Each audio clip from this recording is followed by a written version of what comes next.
What if Rhaegar Targaryen survived and returned to claim Jon Snow from Winterfell? Let's explore the depths of it in the video. The trading caravan arrives at Winterfell's gates as the morning sun climbs over the ancient stone walls. Dust rides from the cobbled courtyard beneath the hooves of their horses, and the guards part before them with wary eyes. Banners of grey and white snap in the cold northern wind, while ravens circle overhead like dark omens.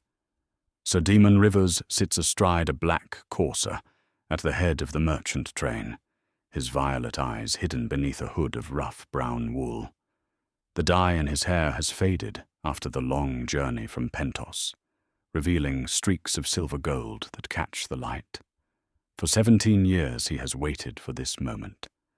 17 years since the world believed Prince Rhaegar Targaryen died beneath Robert Baratheon's warhammer at the Trident.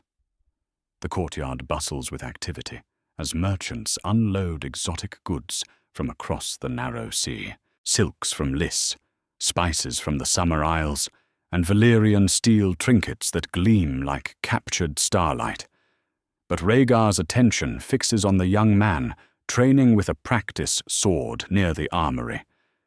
Jon Snow moves with fluid grace, his bastard sword cutting through the morning air in perfect arcs. The boy is tall for his 15 years, lean and strong, with the long face of the Starks, but something else beneath. Something that makes Rhaegar's breath catch in his throat. When Jon turns, sunlight reveals eyes of deep grey, and for a moment Rhaegar sees Lyanna's face, looking back at him. "My son," he whispers, the words lost in the wind. Jon parries a thrust from his sparring partner, young Bran Stark, and counters with a move that would make a master-at-arms proud. The blade work is instinctive, natural, as if the sword were an extension of his arm. Fire and ice, Rhaegar thinks. The blood of the dragon flows through Stark veins. "You fight well for a bastard boy." Jon turns at the sound of the unfamiliar voice. The stranger approaches from the merchant wagons, his hood now lowered, to reveal a weathered face marked by years of sun and wind. The man's eyes are pale, almost violet in the morning light, and there is something about his bearing that speaks of nobility despite his common clothes. "Sir," Jon replies with careful courtesy, lowering his practice sword, "you honor me with your attention." "The honor is mine, young Snow." Rhaegar studies his son's face, memorizing every line and shadow. "I am Sir Demon Rivers, late of Pentos.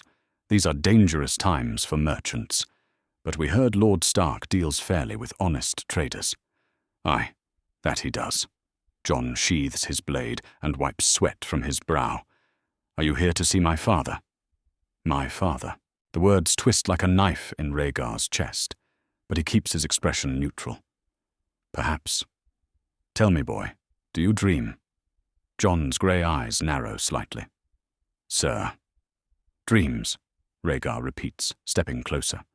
"Of fire, perhaps, or dragons soaring over ancient towers." A strange look crosses Jon's face. For weeks now, the boy has woken from vivid dreams of red dragons and burning skies, visions that leave him restless and confused. But he has told no one, not even his father. "I dream of wolves," Jon says carefully, "as befits a son of Winterfell." "Indeed." Rhaegar smiles, but there is sadness in his eyes. "Yet sometimes our blood calls to us in ways we do not understand.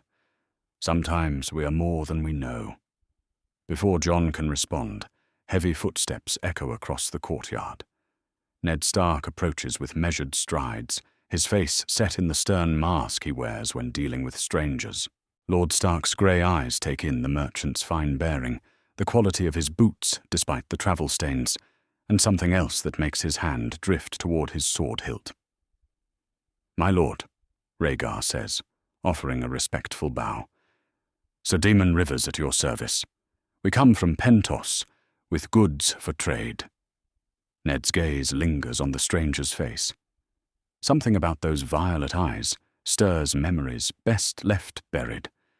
Memories of another prince with silver-gold hair who spoke of destiny and dragons. But that prince died at the Trident. Robert's hammer made certain of that. You are welcome at Winterfell, Sir Daemon. Ned's voice is measured, controlled. My steward will see to your needs. How long do you intend to stay? A few days, perhaps a week. The road is long, and our horses need rest. Rhaegar's eyes drift back to Jon, who watches the exchange with curious attention. Your son shows promise with a blade, my lord. Has he been formally trained? Jon is a quick learner. Ned's tone carries warning, the protective edge of a father defending his child. Sir Roderick Cassel oversees his instruction. Cassel has a fine reputation. The boy's form suggests natural talent. Rhaegar pauses, seeming to weigh his words. In Essos, we have masters who study the old ways of swordplay. Perhaps, with your permission, I might share a technique or two during our stay. Jon's eyes brighten with interest, but Ned's expression grows darker. That is kind of you, sir, but unnecessary. Jon's training proceeds well enough. From the keep's entrance, Lady Catelyn Stark emerges with her daughters Sansa and Arya trailing behind. Her blue eyes sweep the courtyard, taking in the merchants and their wares with polite interest until they settle on Jon. Her expression hardens as she notices the attention the stranger pays to the bastard boy. Husband, she says, approaching with regal grace, I trust our guests will find suitable lodgings in the winter town.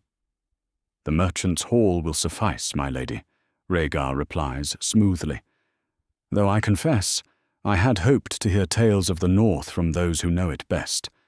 Perhaps young Jon might spare an evening to share stories of his homeland. Catelyn's lips press into a thin line. I'm sure Jon has duties that occupy his time, sir. Perhaps one of my true-born sons might better serve your curiosity. The words sting, as they are meant to, and Jon's face flushes red. But Rhaegar's expression remains calm, though his eyes flash with something dangerous. Of course, my lady. Forgive my presumption. His gaze returns to Jon with unmistakable intensity. Still, I sense great things in this young man's future. The gods have plans for us all, do they not? As the merchant caravan disperses throughout the courtyard, Ned remains standing beside his son, watching the man who calls himself Demon Rivers disappear into the crowd of traders and servants. Something cold settles in his stomach, a feeling he has not experienced since the Tower of Joy. Father, Jon asks quietly, is something wrong? Ned looks down at the boy he has raised as his own, the secret he has carried for 15 years, burning in his chest like a brand. Jon's grey eyes hold innocence still, but beneath the surface, something else is stirring. Something that was always going to wake, no matter how deeply Ned tried to bury it. Nothing, Jon. The lie tastes bitter on his tongue, just tired from the day's work. But as they walk toward the great hall, Ned's mind races with possibilities and fears. The stranger's violet eyes, his interest in Jon, the easy way he moved despite his merchant's garb. All of it feels like the echo of a song he hoped never to hear again. A song of ice and fire, of promises made and secrets kept. In his solar high above the courtyard, Ned will spend the night reading old letters and wondering if the ghosts of Robert's rebellion have finally come to collect their due. And in the merchant's hall, a prince in exile will lie awake, planning the words that will change his son's life forever. The game has begun again, whether Ned Stark wants it or not. The morning after the caravan's arrival, Ned Stark sits in his solar with papers scattered across his desk like fallen leaves.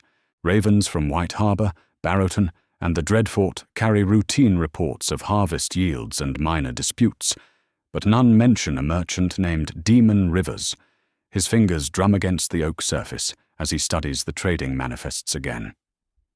Silk from Lys, spices from the Summer Isles, Myrish lace, he murmurs, reading the careful script.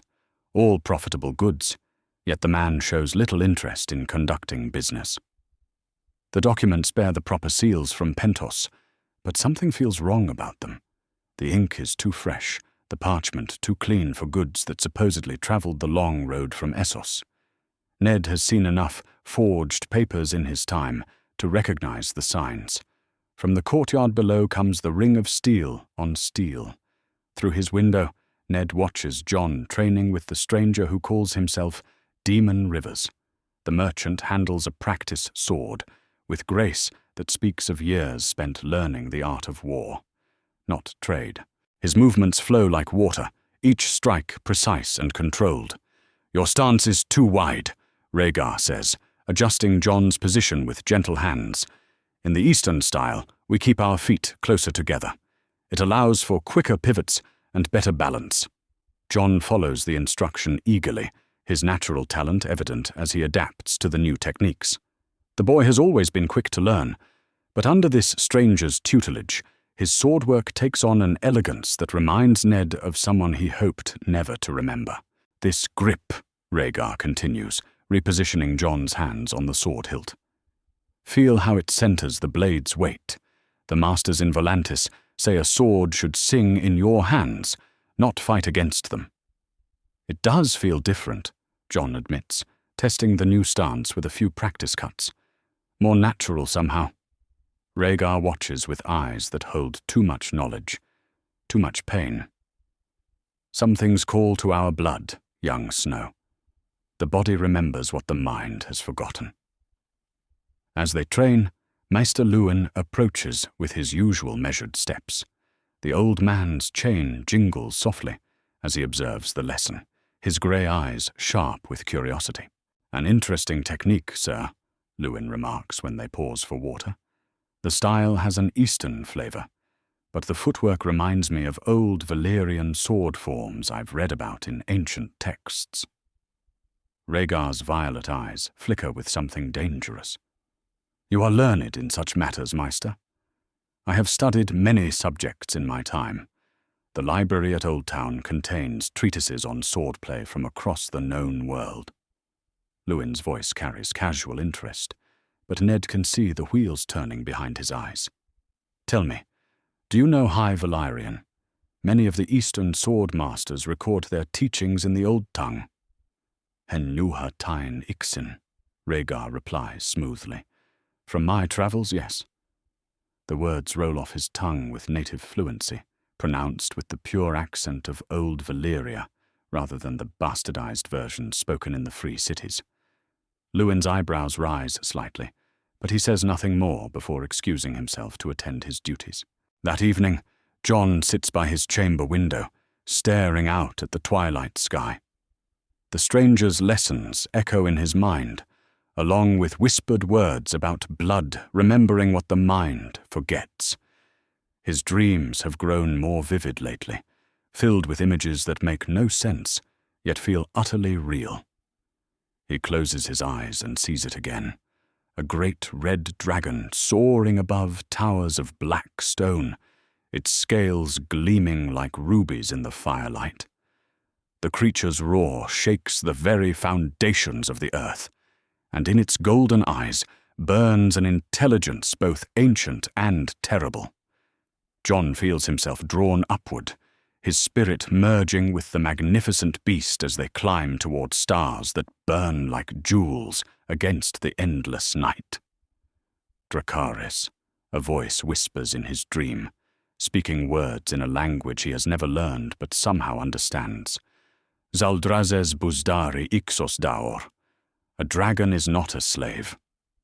Jon wakes with a start, his heart pounding against his ribs like a trapped bird.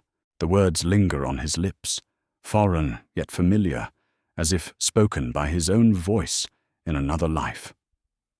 He has never heard High Valyrian before today, yet the dream words flow through his mind with perfect clarity. "What's happening to me?" he whispers to the darkness. Meanwhile, in his solar, Ned turns the pages of an old leather journal with hands that tremble slightly. The book contains his private thoughts from the rebellion. Memories he wrote down to make sense of the madness that changed the 7 kingdoms forever. His finger traces the faded ink as he reads words penned 17 years ago. The trident ran red with blood and rain as Robert's hammer fell. I saw Rhaegar go down beneath the crushing blow, his silver armor cracked and stained, the rubies from his breastplate scattered like drops of blood across the shallow water.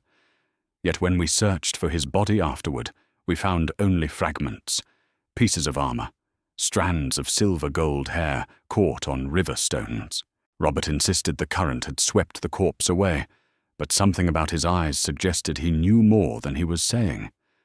Ned's blood runs cold as the memory sharpens. Robert had been alone when he dragged himself from the water, claiming victory but refusing to speak of how the prince had died. The king-to-be bore fresh wounds that seemed strangely placed, as if inflicted after the battle rather than during it. "The dragon is dead," Robert declared when pressed for details. "That's all that matters now." But I wondered then, as I wonder still, whether Robert Baratheon truly killed a prince, or merely wounded one badly enough to feign death. A soft knock interrupts his brooding thoughts. Ned closes the journal quickly, slipping it back into its hidden compartment behind a loose stone in the wall. "Enter," he calls, composing himself. Jon steps into the solar, his face troubled and uncertain. "Father, forgive the late hour, but I needed to speak with someone." "Of course, Jon. Sit." Ned gestures to the chair across from his desk, noting the way shadows play across his son's features. "What troubles you?" "It's the dreams, Father. They've been getting stronger since the merchant arrived." Jon hesitates, choosing his words carefully. "I see dragons in my sleep, great red beasts breathing fire and speaking in tongues I don't understand. Yet when I wake, the words remain clear in my mind." Ned's heart clenches with fear and recognition. "What words?" "High Valyrian, I think. The stranger, Sir Daemon, spoke some today during training." Jon meets his father's eyes directly. "Father, am I going mad?" "No, Jon, you are not mad." Ned's voice carries absolute certainty, though his mind races with implications. "Tell me about these dreams.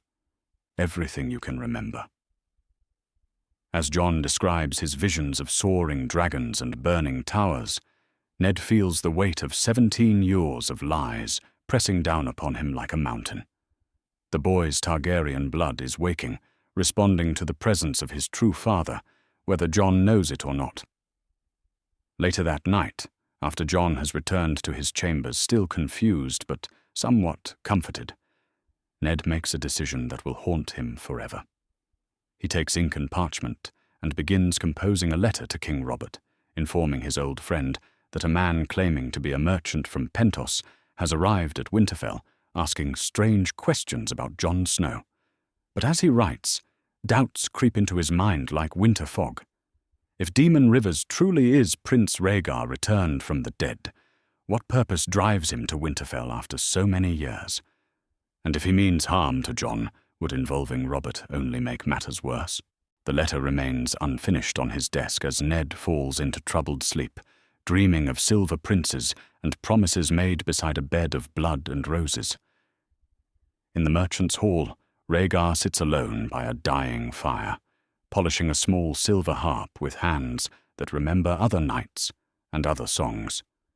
The instrument is exquisitely crafted, its strings made of genuine silver wire, its frame inlaid with precious stones that catch the firelight like captured stars. Tomorrow he will leave it where Jon will find it, another test, another step toward the truth that must eventually come to light. "Soon," he whispers to the flames, "soon my son will know who he truly is, and the realm will tremble before the last dragons of House Targaryen." The fire crackles in response, casting dancing shadows on the walls like the ghosts of all the choices that led to this moment.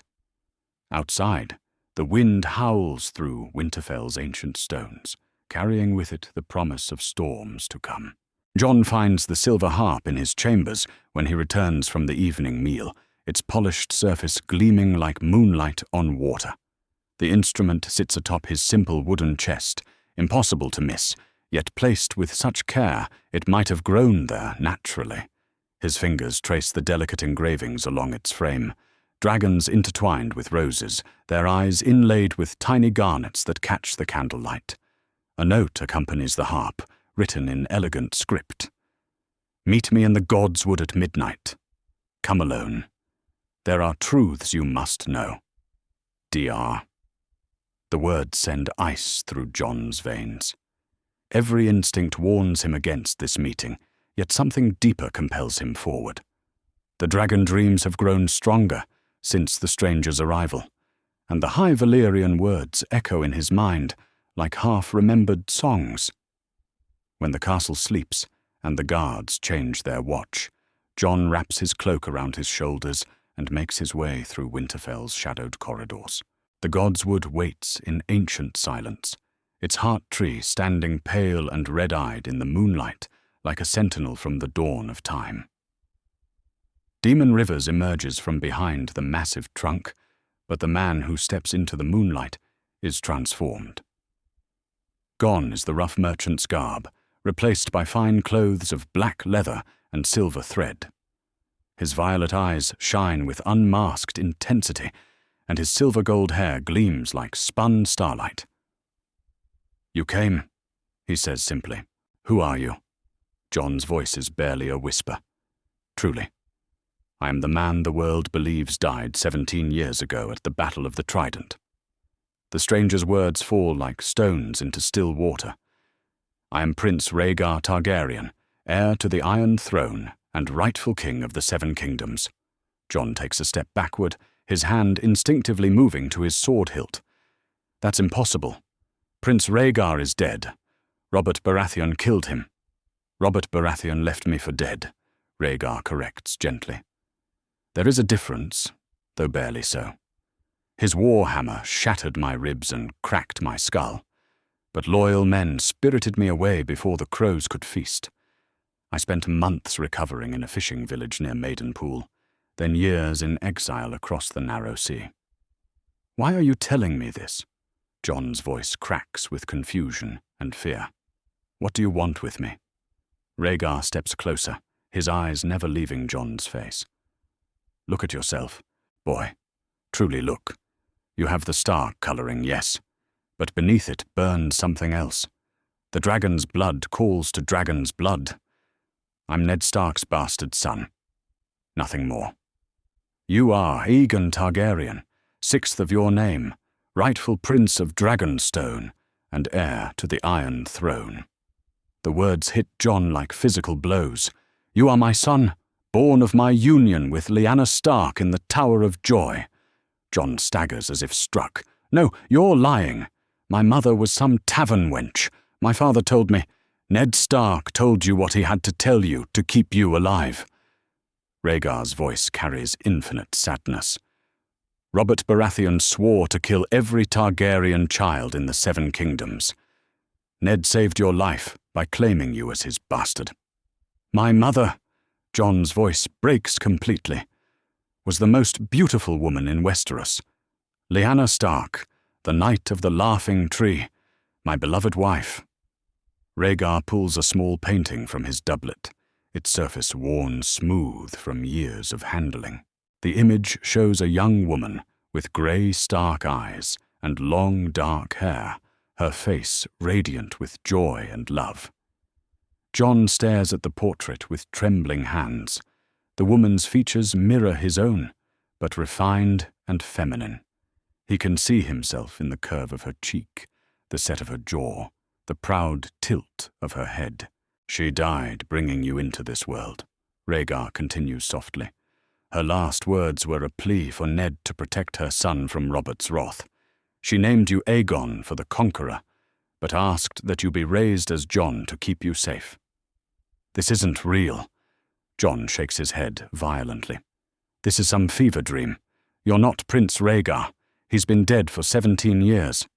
The prophecy spoke of the prince that was promised, the one whose song would be ice and fire. Rhaegar's violet eyes burn with conviction. I thought it was me, but I was wrong. The prophecy speaks of you, Aegon. You are the bridge between the old blood and the new, between fire and ice, between the past and what must come. Heavy footsteps crash through the underbrush as Ned Stark emerges from the shadows, ice naked in his hands. His grey eyes hold murder and 17 years of suppressed fury. Get away from him. Ned's voice is death itself.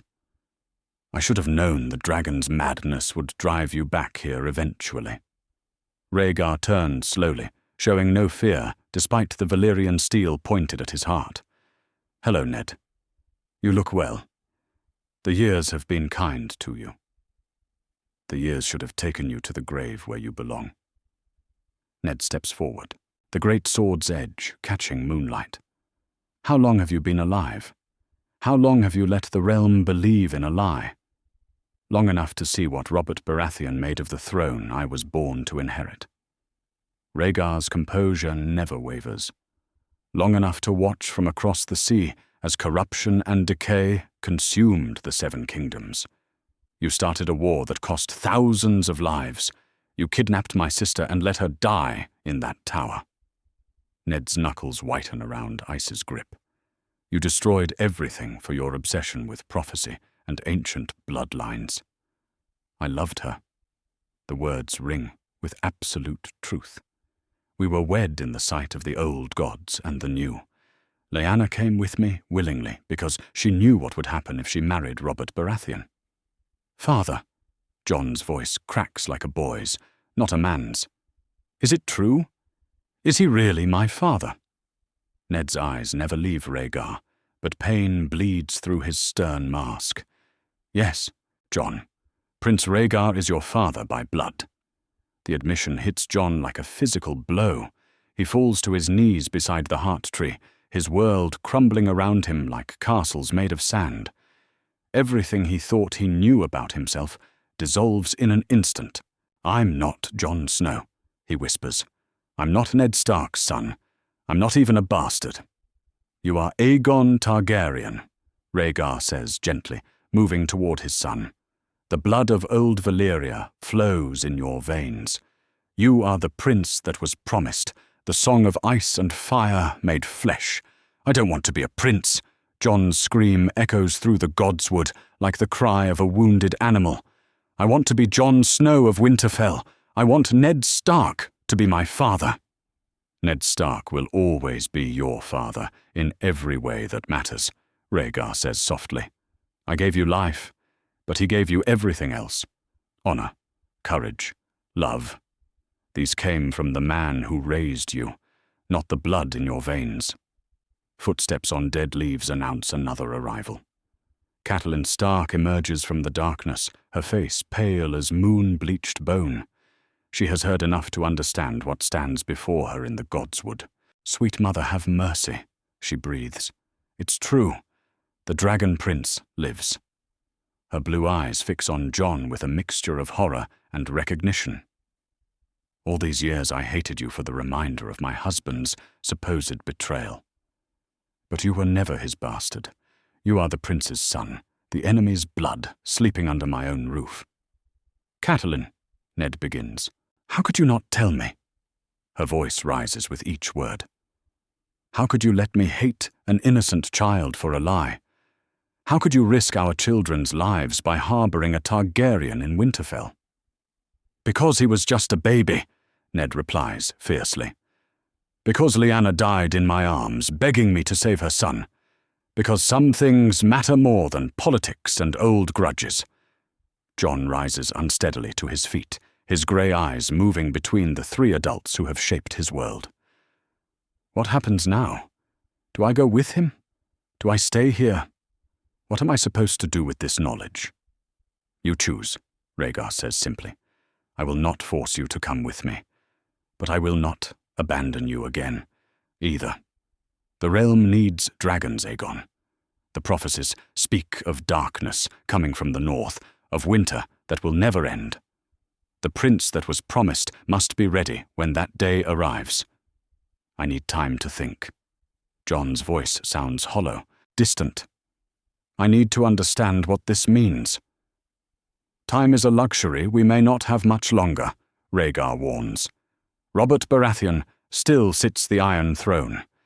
If he learns I live, if he discovers you are my son, armies will march north within a fortnight.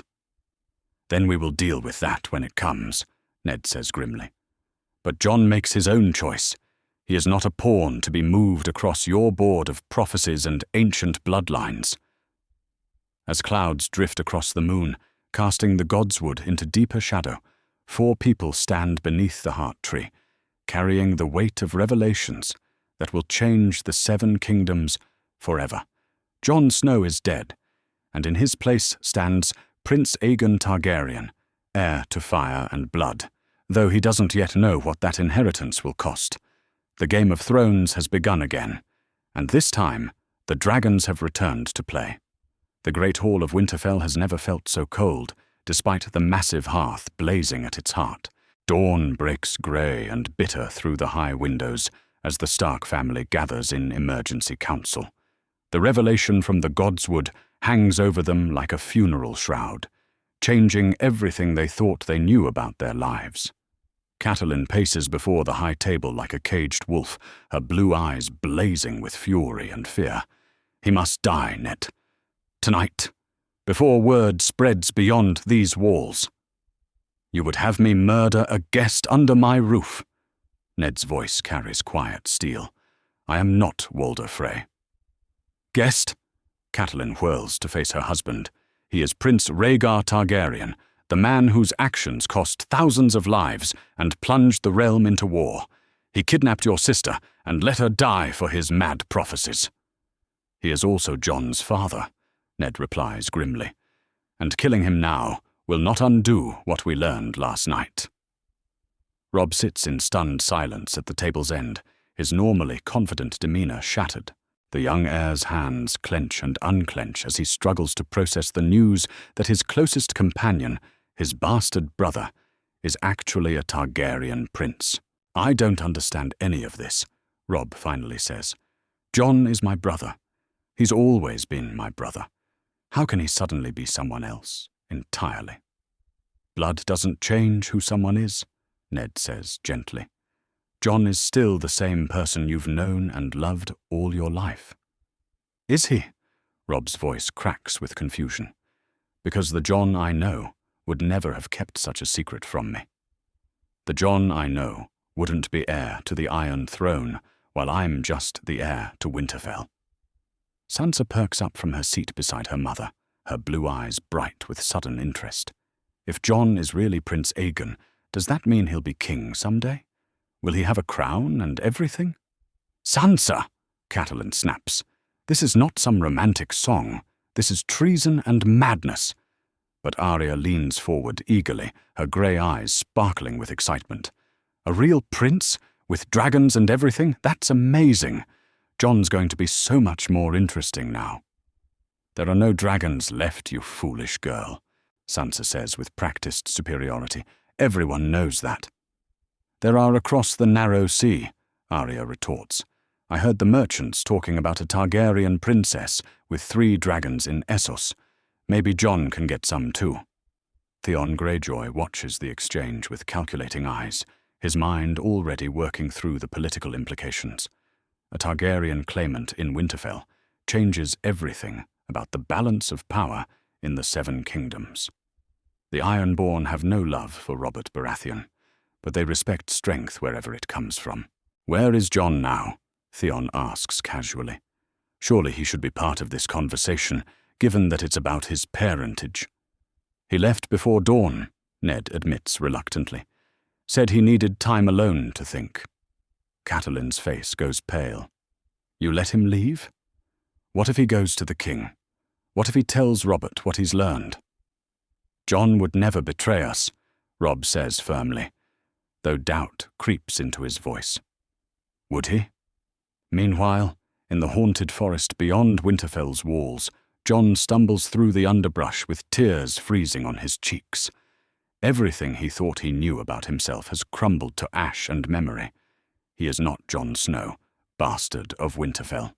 He is Aegon Targaryen, heir to a throne won with blood and fire. His horse waits patiently by a frozen stream, its breath steaming in the cold morning air. Jon could mount and ride south, could flee to King's Landing and throw himself on Robert Baratheon's mercy.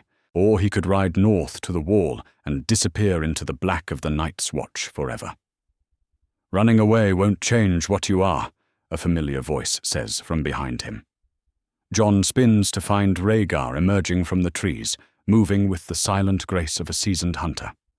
The man who calls himself his father looks older in the morning light, worn down by years of exile and loss.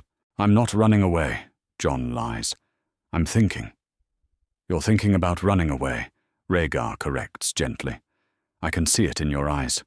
The same look I had when I learned what the prophecy demanded of me." "I never asked for this." Jon's voice breaks with anguish. "I never wanted to be a prince or a king or the answer to some ancient prophecy. I just wanted to be Jon Snow." "And I just wanted to play my harp and read my books," Rhaegar replies. "But the gods care nothing for what we want, only for what we must do. What if I refuse? What if I renounce any claim to the throne and swear to live and die as Jon Snow?" Rhaegar's violet eyes grow sad. "Then you doom the realm to darkness, and your mother's sacrifice means nothing." Jon flinches as if struck. "Don't talk about her. You barely knew her." "I knew her well enough to love her. Well enough to die for her." Rhaegar moves closer, his voice growing urgent. "She saw the truth in her dragon dreams, Aegon. She knew what was coming from beyond the wall, knew that only the prince that was promised could stand against it." "Dragon dreams," Jon whispers, remembering his own visions. "The red dragons and burning towers. Your blood calling to you. The fire of old Valyria awakening after 16 years of sleep." Rhaegar places a hand on Jon's shoulder. "Come back to Winterfell. Let me teach you what you need to know." Back in the Great Hall, the arguing continues, as servants pretend not to listen from the shadows. Maester Luwin sits quietly at the table's far end, his grey eyes troubled as he considers the implications of a living Targaryen prince. "We could send word to King Robert," Catelyn suggests. "Tell him that Prince Rhaegar lives and has come to claim his bastard son. Let the king deal with this madness." "And condemn Jon to death in the process?" Ned's voice turns cold. "I made a promise to Lyanna, Cat. I will not break it now." "Your promise to a dead woman may cost our living children their lives," Catelyn shoots back.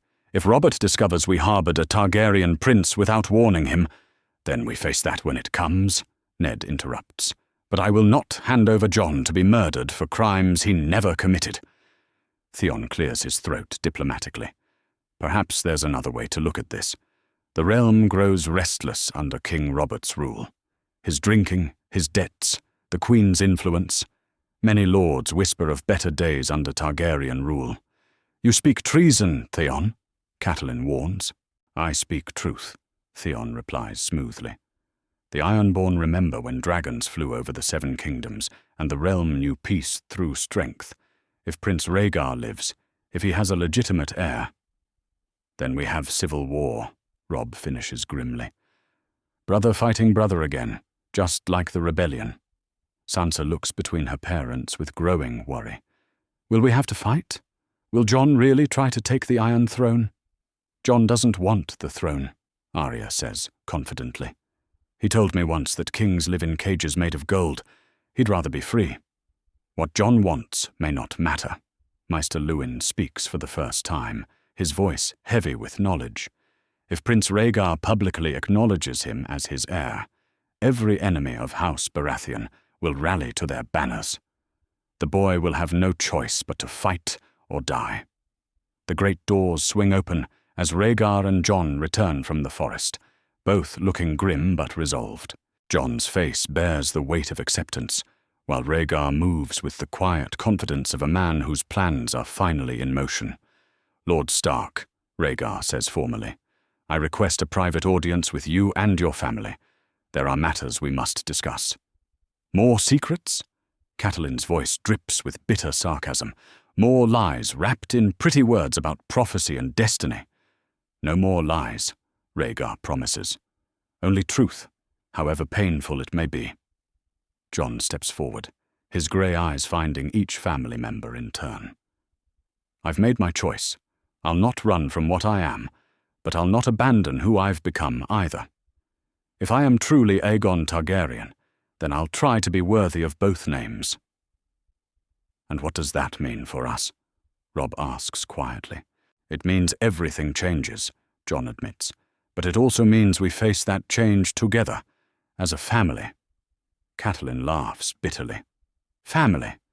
You speak of family while harboring the enemy's son in our home? You risk our children's lives for the sake of Targaryen blood? I risk everything for the sake of doing what's right, Jon replies firmly. Lord Stark raised me to know the difference between right and wrong. That hasn't changed because my father's name has.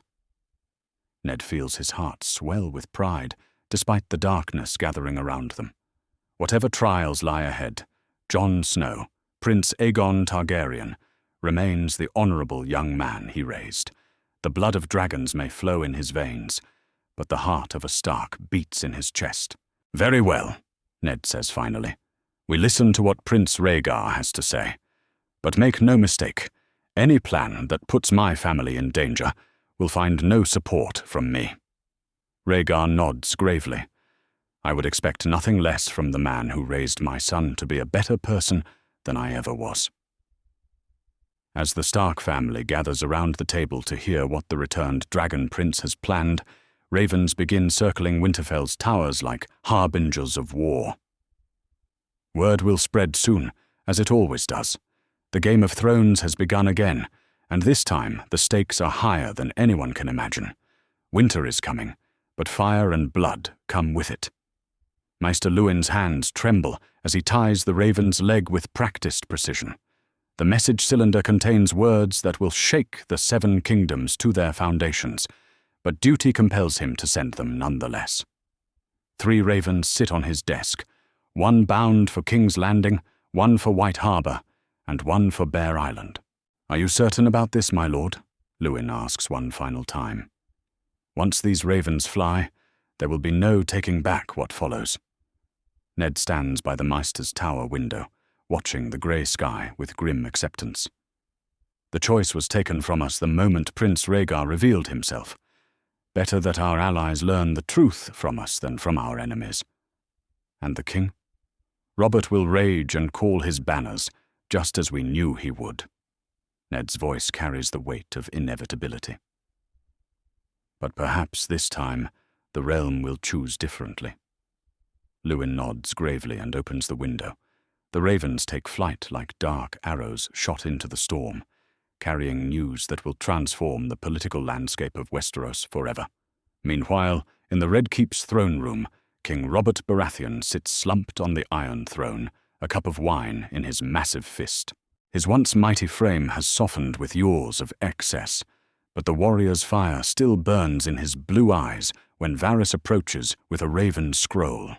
Your Grace, urgent news from Winterfell. Robert breaks the seal with thick fingers, his expression shifting from boredom to confusion to volcanic rage as he reads. The cup shatters against the floor as he erupts from the throne. Rhaegar Targaryen lives! His roar echoes through the hall like thunder. That silver-haired bastard lives and claims Ned's bastard boy as his heir. Cersei Lannister watches from the gallery with calculating green eyes. The Queen's mind already works through the implications. How this crisis might benefit House Lannister, how her children's positions might change if dragons return to claim the Iron Throne. Summon the small council, Robert commands, his face purple with fury. Send ravens to every loyal lord in the 7 kingdoms. I want 40,000 swords marching north within the fortnight. Your Grace, Grand Maester Pycelle ventures carefully. Perhaps we should consider... Consider what? Robert's voice shakes the very stones. The dragon prince who stole my beloved Lyanna now claims to have spawned an heir with her. There is nothing to consider but war. In Casterly Rock, Lord Tywin Lannister reads the same news with characteristic composure. The old lion sits in his solar overlooking the sunset sea, his green eyes reflecting the light of gold and crimson that paints the western sky. Interesting, he murmurs to himself. Very interesting indeed. Tyrion enters the chamber with his peculiar rolling gait, a cup of wine already in hand despite the early hour. Father, you summoned me? Sit, Tyrion. We have much to discuss. Tywin sets down the raven scroll and steeples his fingers. Prince Rhaegar Targaryen has returned from the dead to claim the bastard of Winterfell as his legitimate heir. Tyrion nearly chokes on his wine. Well, that's certainly one way to start the day. I assume Robert is calling his banners? As we speak, but Robert Baratheon is not the strategist he once was. Wine and whores have dulled his edge considerably. Tywin's voice carries cold calculation. This presents opportunities for those wise enough to recognize them. And what opportunities might those be, Father? The realm grows weary of Robert's excesses.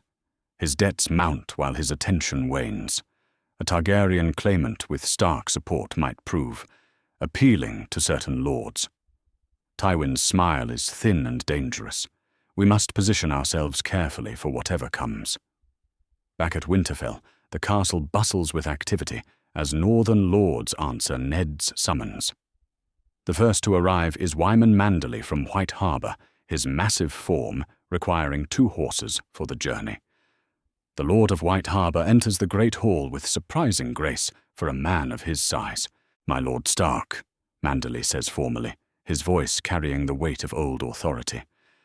Your raven spoke of urgent matters concerning the realm's security.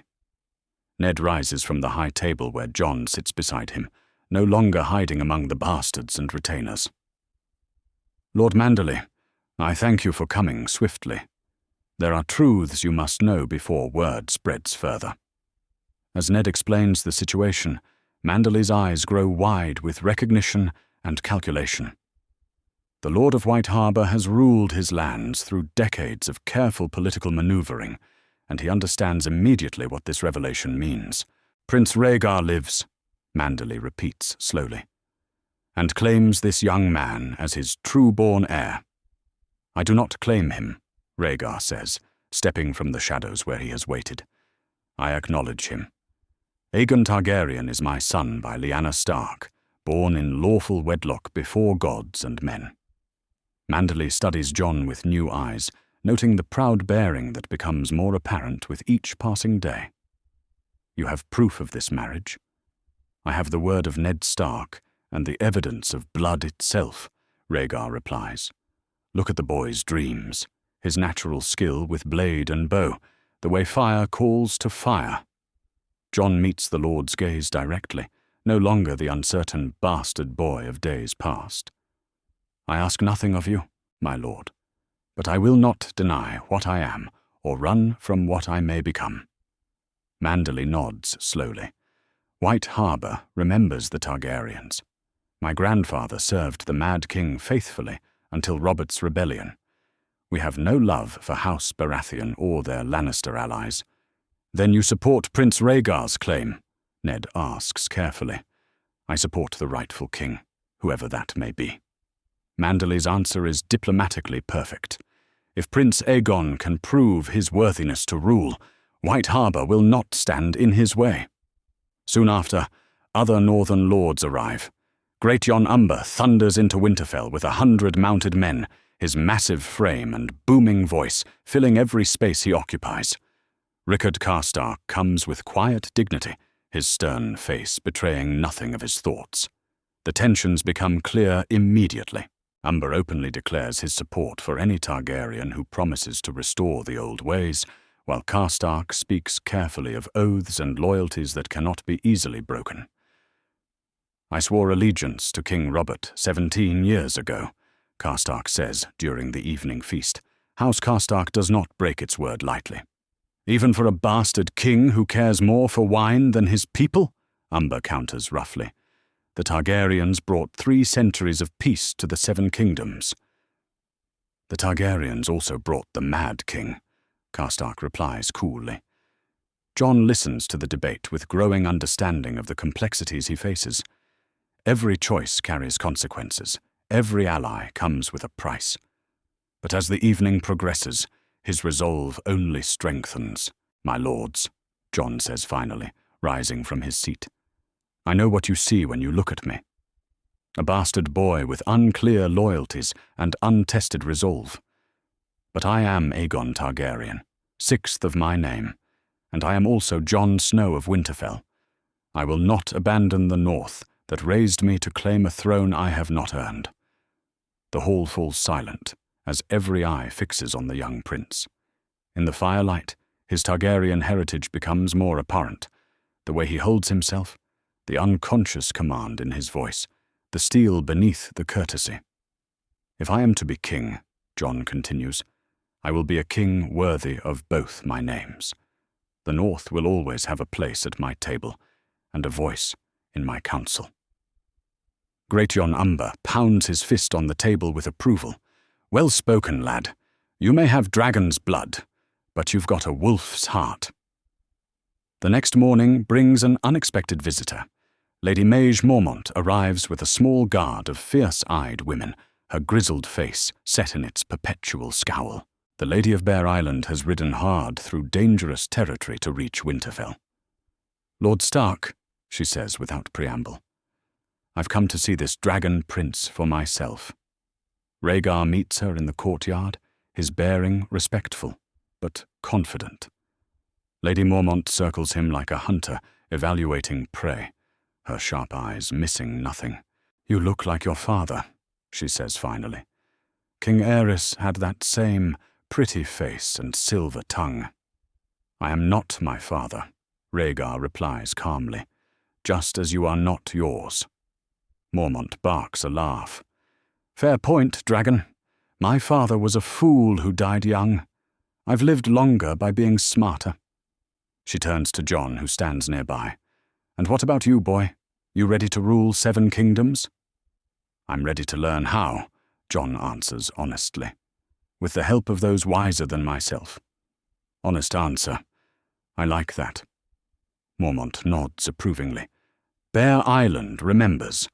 We remember when Targaryens protected the realm instead of just ruling it. If you can be half the man your namesake was, you might do well enough. As evening falls, Rhaegar works with Jon in the practice yard, their swords ringing in the cold air. The prince's teaching intensifies with each passing day, as if he senses time running short. Feel the fire in your blood, Rhaegar instructs, as Jon executes a complex maneuver. Let it guide your blade, but never let it rule your mind. Jon's movements flow with increasing grace and power. The Targaryen heritage awakens more with each lesson, visible in his bearing and the unconscious authority that grows within him. The realm will test you soon, Rhaegar warns. Kings and lords who see only a bastard pretender.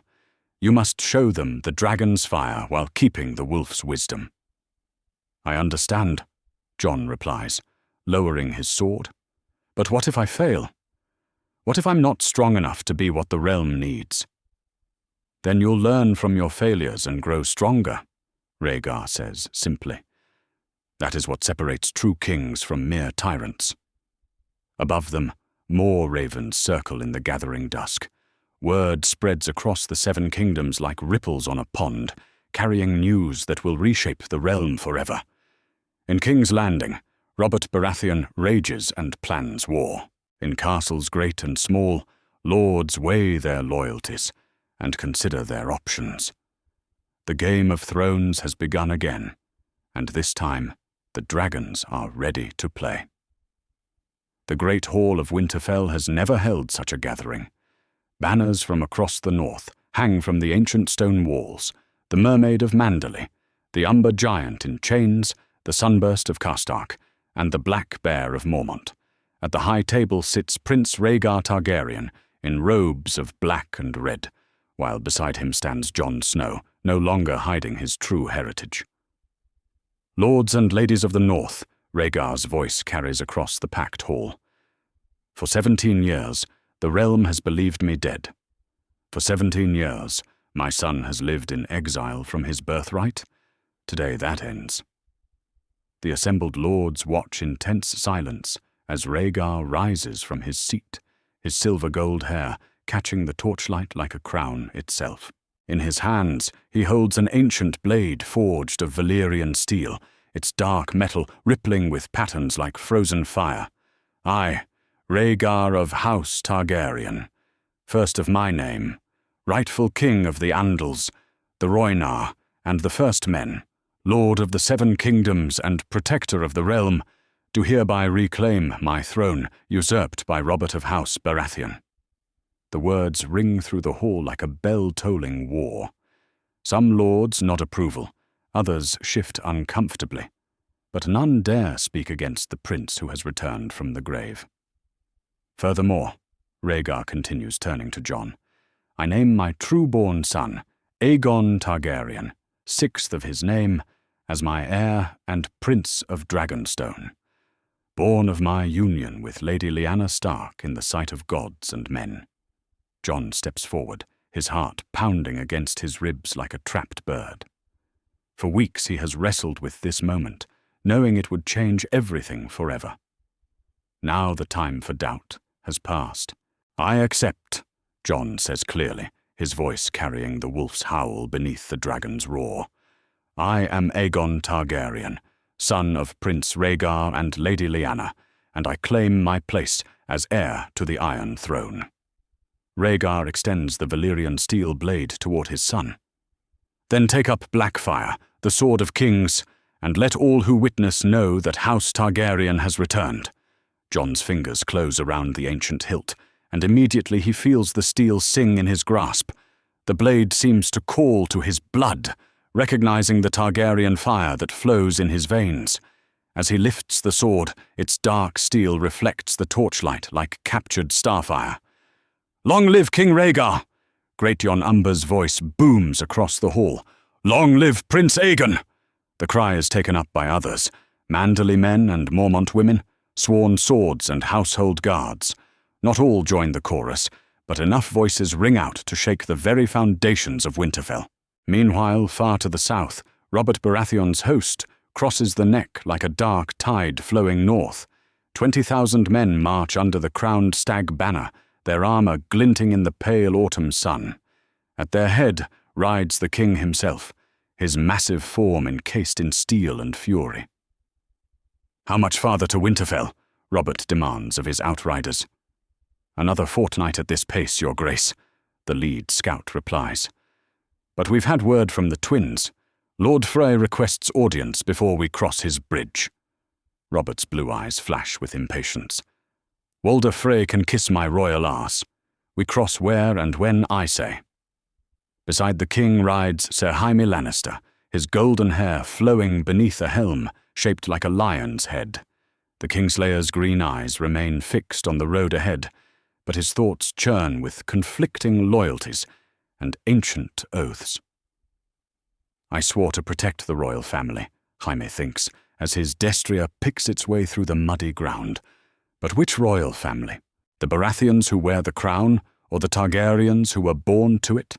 The moral weight of his choices presses down upon him like armor, made of lead. He killed the Mad King to save King's Landing from wildfire. But now that King's son returns with claims of legitimacy and justice, what does honor demand of a man who has already broken the most sacred of oaths? At the twins, Lord Walder Frey waits with calculated patience. The ancient lord sits in his great hall, surrounded by his countless sons and grandsons, all bearing the twin towers of House Frey on their surcoats. Late again, Frey mutters, as his servants announce riders approaching the bridge. 90 years I've lived, and kings are always late. But the banners that approach are not the crowned stag of Baratheon. Instead, they bear the direwolf of Stark and various northern houses, a force moving south to intercept Robert's host before it can reach Winterfell. Well, well, Frey chuckles with dark amusement. It seems the wolves mean to bare their teeth after all. The Battle of the Twins begins at dawn, as northern forces attempt to seize the crossing before Robert's army arrives. Lord Stevron Frey leads the castle's defence with 500 men, while nearly 1,000 Northmen assault the eastern tower. Steel rings against steel as men fight and die on the ancient stones. The Frey forces hold initially, their crossbowmen raining quarrels down from the tower windows. But the northern assault proves relentless, led by Small John Umber and his giant's axe. For the Dragon Prince, Umber roars as he cleaves through Frey guardsmen. For Prince Aegon! The battle rages for hours, blood slicking the ancient stones of the bridge. Bodies fall into the green fork below, their armor dragging them down to watery graves.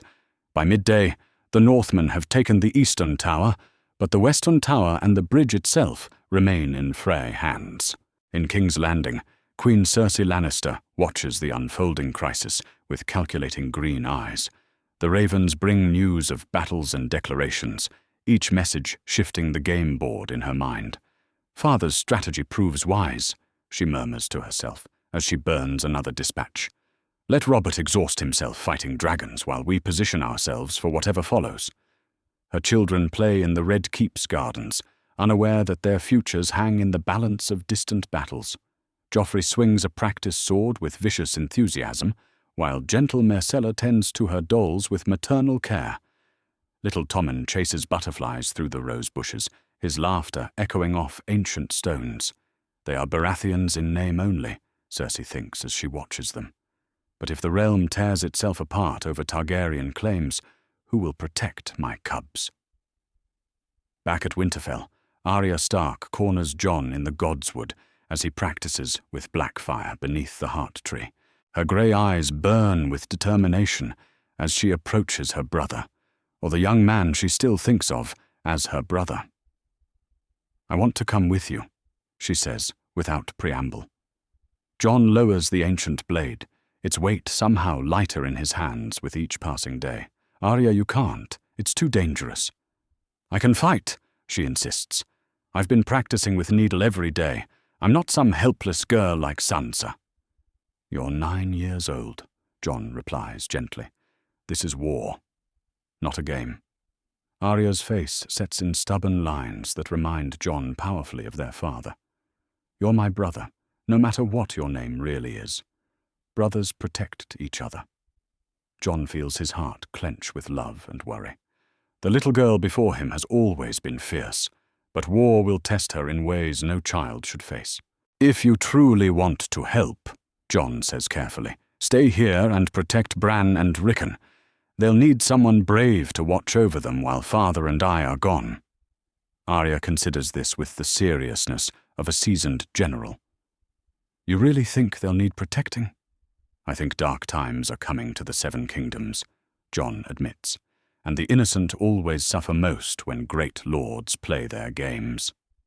That evening, as reports arrive from the Battle of the Twins, Rhaegar and Jon meet privately in Ned's solar. The prince studies the latest ravens with growing concern. Robert moves faster than expected, Rhaegar observes. His host will be at the Twins within days. Are we strong enough to meet him? Jon asks. In the field?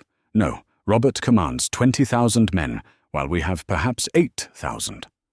Rhaegar sets down the parchment and meets his son's eyes. But we have advantages beyond mere numbers. Such as? We have the north itself, every stream and hill, every hidden path and ancient stronghold. Robert's army is far from home, while we fight on familiar ground. Rhaegar's violet eyes gleam with strategic insight. And we have something else he lacks, a cause worth dying for. Revenge for past wrongs, Jon suggests. Justice for future generations, Rhaegar corrects. The realm groans under Robert's excesses. His debts mount while his attention wanes. Lords whisper of better days when dragons flew overhead, and the kingdom knew peace through strength. As night falls over Winterfell, Jon stands alone on the battlements, watching the northern lights dance across the sky. The aurora borealis paints the darkness in sheets of green and gold, beautiful and terrible as dragonfire. I am Aegon Targaryen, he tells himself, testing how the words feel on his tongue. Prince of Dragonstone, heir to the Iron Throne, the last dragon of House Targaryen. But in his heart, he remains Jon Snow of Winterfell, raised by wolves in the cold north. Whatever crown he may one day wear, that truth will never change. Behind him, Blackfire rests against the stone merlon, its Valyrian steel drinking in the starlight like a blade forged from night itself. Tomorrow will bring new battles, new choices, new tests of the prince who was promised. The Game of Thrones has begun in earnest, and the North remembers what dragons can do when properly awakened. The banners of Robert Baratheon darken the horizon like a storm cloud rolling over the northern plains. 20,000 men spread across the landscape before Winterfell's ancient walls, their steel glinting in the pale autumn sun. At their head sits the king himself, his massive frame encased in steel, his blue eyes burning with 17 years of suppressed rage. "Open your gates, Ned Stark!" Robert's voice booms across the distance. "Send out the Targaryen pretenders, and I'll spare your family the horrors of siege." From Winterfell's battlements, Ned looks down at his oldest friend with grief heavy in his heart. The man below bears little resemblance to the laughing youth who fought beside him at the Trident. This Robert is harder, crueler, twisted by years of wine and bitterness into something Ned barely recognizes. "You know I cannot do that, Your Grace," Ned calls back. "These are my guests, given the protection of my roof and salt." "Guests?" Robert's laughter is ugly and harsh. "You harbor the man who stole my beloved Lyanna. You shelter his bastard spawn and call it hospitality." Behind Ned, Jon steps forward, wearing the black and red of House Targaryen, Blackfire naked in his hands. The ancient blade seems to drink in the morning light, its Valyrian steel rippling with patterns like captured flame. "I am no bastard, Robert Baratheon," Jon's voice carries clear and strong. "I am Aegon Targaryen, 6th of my name, true-born son of Prince Rhaegar and Lady Lyanna Stark. If you want my head, come and take it." Robert's face purples with fury. His warhammer swings up to point at the young prince like an accusation made manifest. "You dare speak that name to me, boy? You dare claim blood from the woman whose death I've mourned for 17 years? "My mother died bringing me into this world," Jon replies, his grey eyes steady despite the thousands of armed men below. "But she lived long enough to name me, and to make Lord Stark promise to protect me from your wrath. Today that protection ends, but not my claim." For a moment, silence stretches between the armies like a held breath. Then Robert's hammer falls, and 20,000 voices roar as one. "Take the castle," Robert bellows. "Burn it to the ground if you must, but bring me the dragon's head." The siege engines lumber forward, massive catapults and rams that took weeks to build and haul north. Arrows darken the sky like a plague of locusts as the assault begins in earnest. On Winterfell's walls, defenders loose their own volleys while boiling oil pours down from the battlements. Jon stands with a company of northern archers, Blackfire sheathed across his back while he draws a longbow with steady hands. His arrows find their marks with uncanny accuracy, dropping Baratheon men-at-arms as they advance on the walls. "Aim for the officers," he calls to the men around him. "Cut off the snake's head and the body dies." Below, Jaime Lannister leads a company of heavy cavalry toward the main gate, his golden armor gleaming like captured sunlight. The Kingslayer's face is grim behind his helm, but his lance stays true as he charges the portcullis. For honor, he tells himself, as steel meets stone with a thunderous crash. For the oaths I've already broken, and the ones I still might keep. The portcullis buckles, but holds. Again and again, the cavalry charges, their lances splintering against the ancient ironwork, until finally the gate gives way with a screech of tortured metal. "Into the breach!" Jaime roars, spurring his destrier through the opening. "For King Robert!" The courtyard of Winterfell becomes a killing ground as armed men pour through the shattered gate. Steel rings against steel in a dozen separate melees, while the wounded and dying cry out in the pale northern sun. Jon leaps down from the battlements, blackfire singing from its sheath as he lands among a group of Baratheon soldiers. The Valyrian steel cuts through mail and flesh with equal ease, its edge never dulling despite the violence it wreaks. A sergeant in the crowned stag surcoat swings a heavy mace at Jon's head. The young prince ducks low, blackfire whispering up in a silver arc that opens the man from groin to gullet. Blood sprays across the ancient stones as Jon's first kill falls twitching to the ground.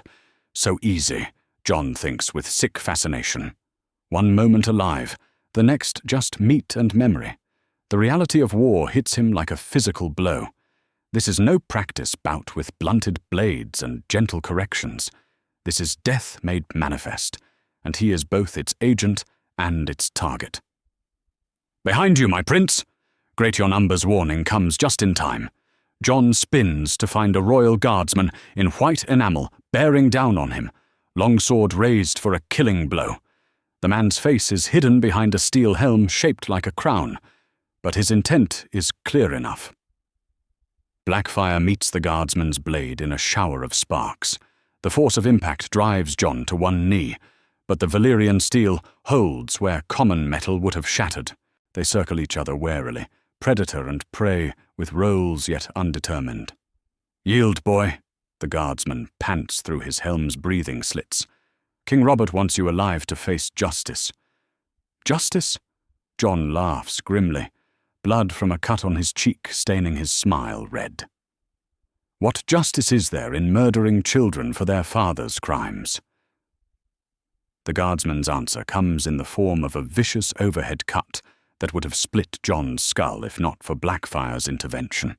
The ancient blade turns the blow aside, and Jon's riposte opens the man's throat in a crimson fountain. Second kill, some cold part of his mind notes. How many more before this day ends? Meanwhile, near the Great Hall, Ned Stark fights back-to-back with Prince Rhaegar against a company of Lannister men-at-arms. Ice and the prince's blade work in deadly harmony, two master swordsmen covering each other's weaknesses.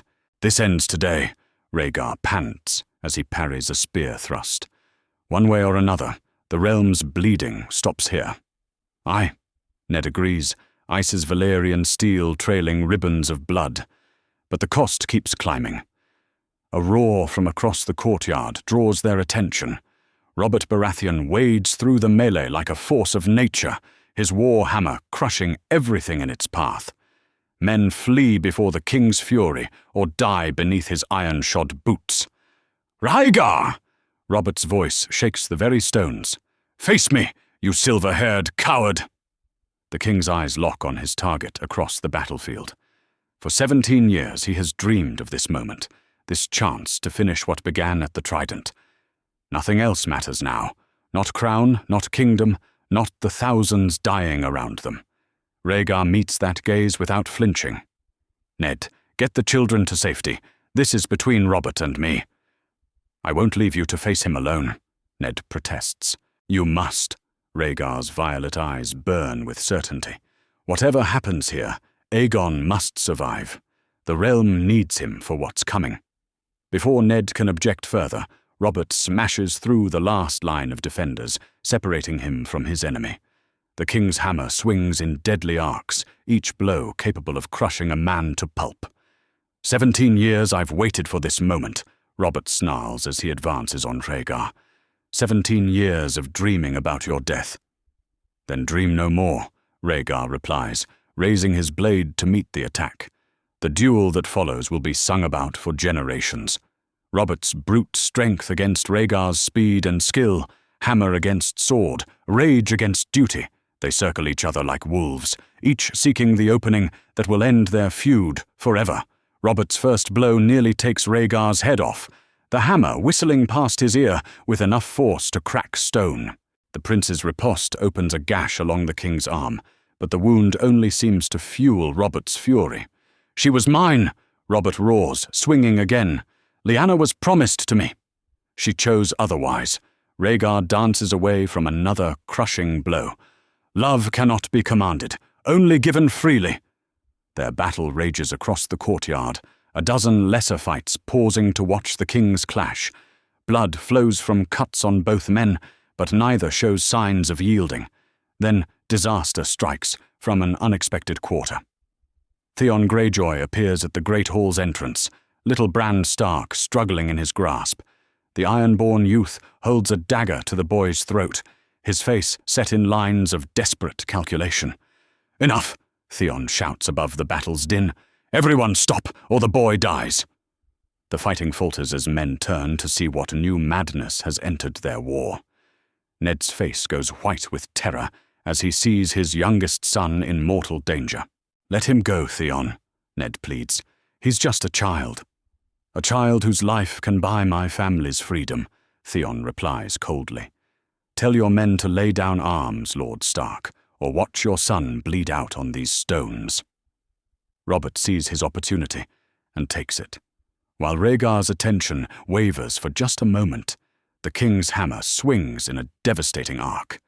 The blow catches the prince in the ribs with a sound like breaking thunder, hurling him backward against the Great Hall's steps. "No!" Jon's scream echoes across the courtyard as he sees his father fall. Ned reaches Rhaegar first, ice forgotten as he kneels beside the fallen prince.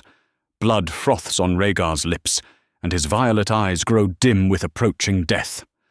"Protect him," Rhaegar whispers with his last breath. "The prince.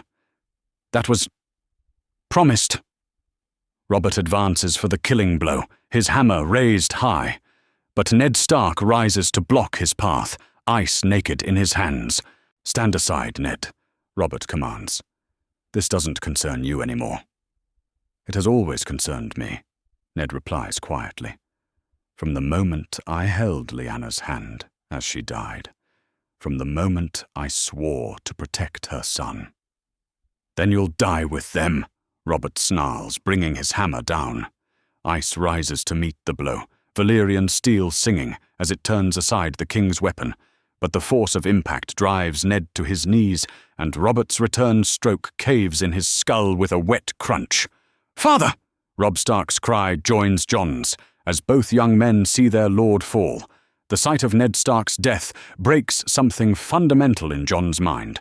The careful control Rhaegar taught him shatters like glass, and the dragon's fire roars to life in his veins. "Dracarys!" Jon screams in High Valyrian, though he doesn't remember learning the word. Blackfire becomes a thing of terrible beauty in his hands, its Valyrian steel seeming to burn with inner flame. Men fall before him like wheat before a scythe, as he carves a bloody path toward Robert Baratheon. But before he can reach the king, horns sound from beyond the walls. A new army approaches from the east, their banners bearing the leaping trout of House Tully. The Blackfish has arrived with 5,000 fresh men, just as the battle seemed lost. "River lands!" The war cry echoes across the field. "Tully! Stark! Targaryen!"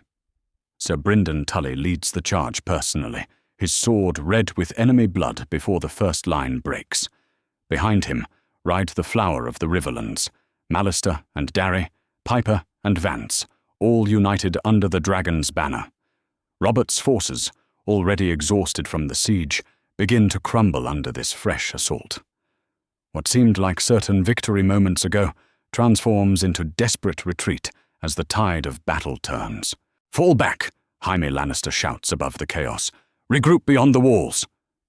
The courtyard empties as quickly as it filled, leaving behind only the dead and dying. Jon kneels beside his father's body, tears mixing with blood on his face as he cradles Ned's broken form. "I failed him," Jon whispers. "I failed them both." But Robb's hand falls on his shoulder with surprising strength. "No, brother. You fought like a dragon and a wolf both. Father would be proud." As the sun sets over Winterfell's blood-stained stones, the realm has irrevocably changed. Kings have fallen, oaths have been broken, and the Game of Thrones has claimed its first great casualties. But the prince that was promised still lives, and the fire in his blood burns brighter than ever before. 3 days after the Battle of Winterfell, King Robert Baratheon dies in agony. The wound from Rhaegar's blade, small though it seemed, has festered beyond any master's ability to heal. Poison, some whisper, though no proof exists. Robert's last words are curses against dragons and their silver-haired spawn. The news reaches King's Landing like a thunderbolt from a clear sky. Queen Cersei receives the raven in her solar, her green eyes showing no grief as she reads of her husband's death. Instead, her lips curve in a smile, cold as winter winds. "Guards," she calls, "summon the small council immediately, and bring my son." Within the hour, 12-year-old Joffrey Baratheon sits upon the Iron Throne, the crown of kings resting awkwardly on his golden head. Cersei stands beside him in cloth of gold, her hand resting protectively on his shoulder as lords and courtiers fill the throne room. "Lords and ladies of the realm," Cersei announces, her voice carrying across the great hall. "King Robert is dead, struck down by the Targaryen pretender at Winterfell. But his bloodline continues in his true-born son, Joffrey of House Baratheon, first of his name, rightful king of the Andals, the Rhoynar, and the First Men." Grand Maester Pycelle steps forward with practiced ceremony, his aged voice trembling as he speaks. "Long live King Joffrey." The cry is taken up by the assembled court, though many voices sound hollow with uncertainty. A boy king has rarely brought peace to the Seven Kingdoms, and with war already ravaging the north, few believe Joffrey's reign will prove different. Meanwhile, on Dragonstone, Stannis Baratheon receives his own ravens with grim satisfaction. Robert's death creates the opportunity he has waited for since the rebellion, the chance to claim what he sees as his rightful inheritance. "Summon Maester Cresson," Stannis commands his captain of guards. "We have proclamations to write." Sir Davos Seaworth, the Onion Knight, watches his lord with careful eyes. "My lord, the boy has already been crowned in King's Landing. Many will see him as the rightful heir." "Many will be wrong," Stannis replies with iron certainty. "Robert died without legitimate issue. I am his heir by right of blood and law, and I will have what is mine by right." The ravens that fly from Dragonstone carry a different message than those from the capital.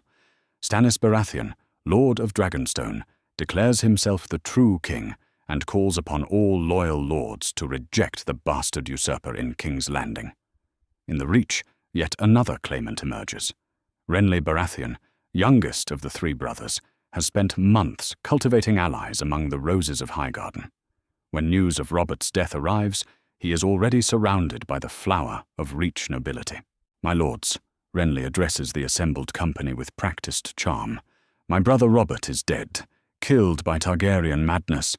My other brother Stannis would rule through fear and rigid law, but I offer something different, a king who understands that ruling means more than simply giving commands."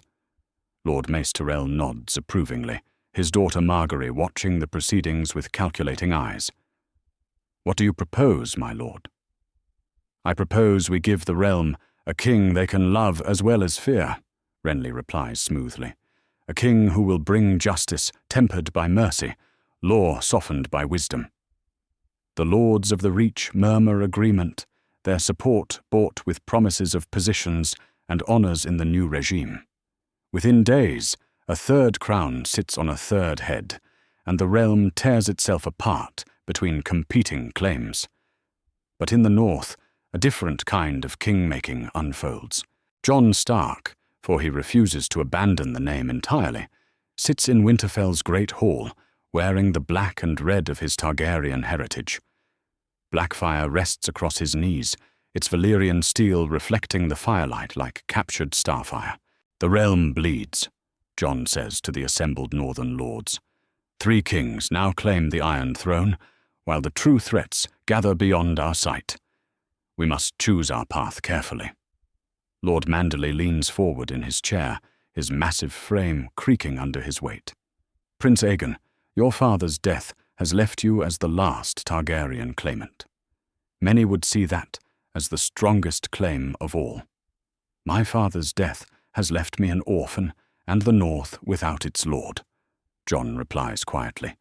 I will not compound that tragedy by rushing into wars I cannot win.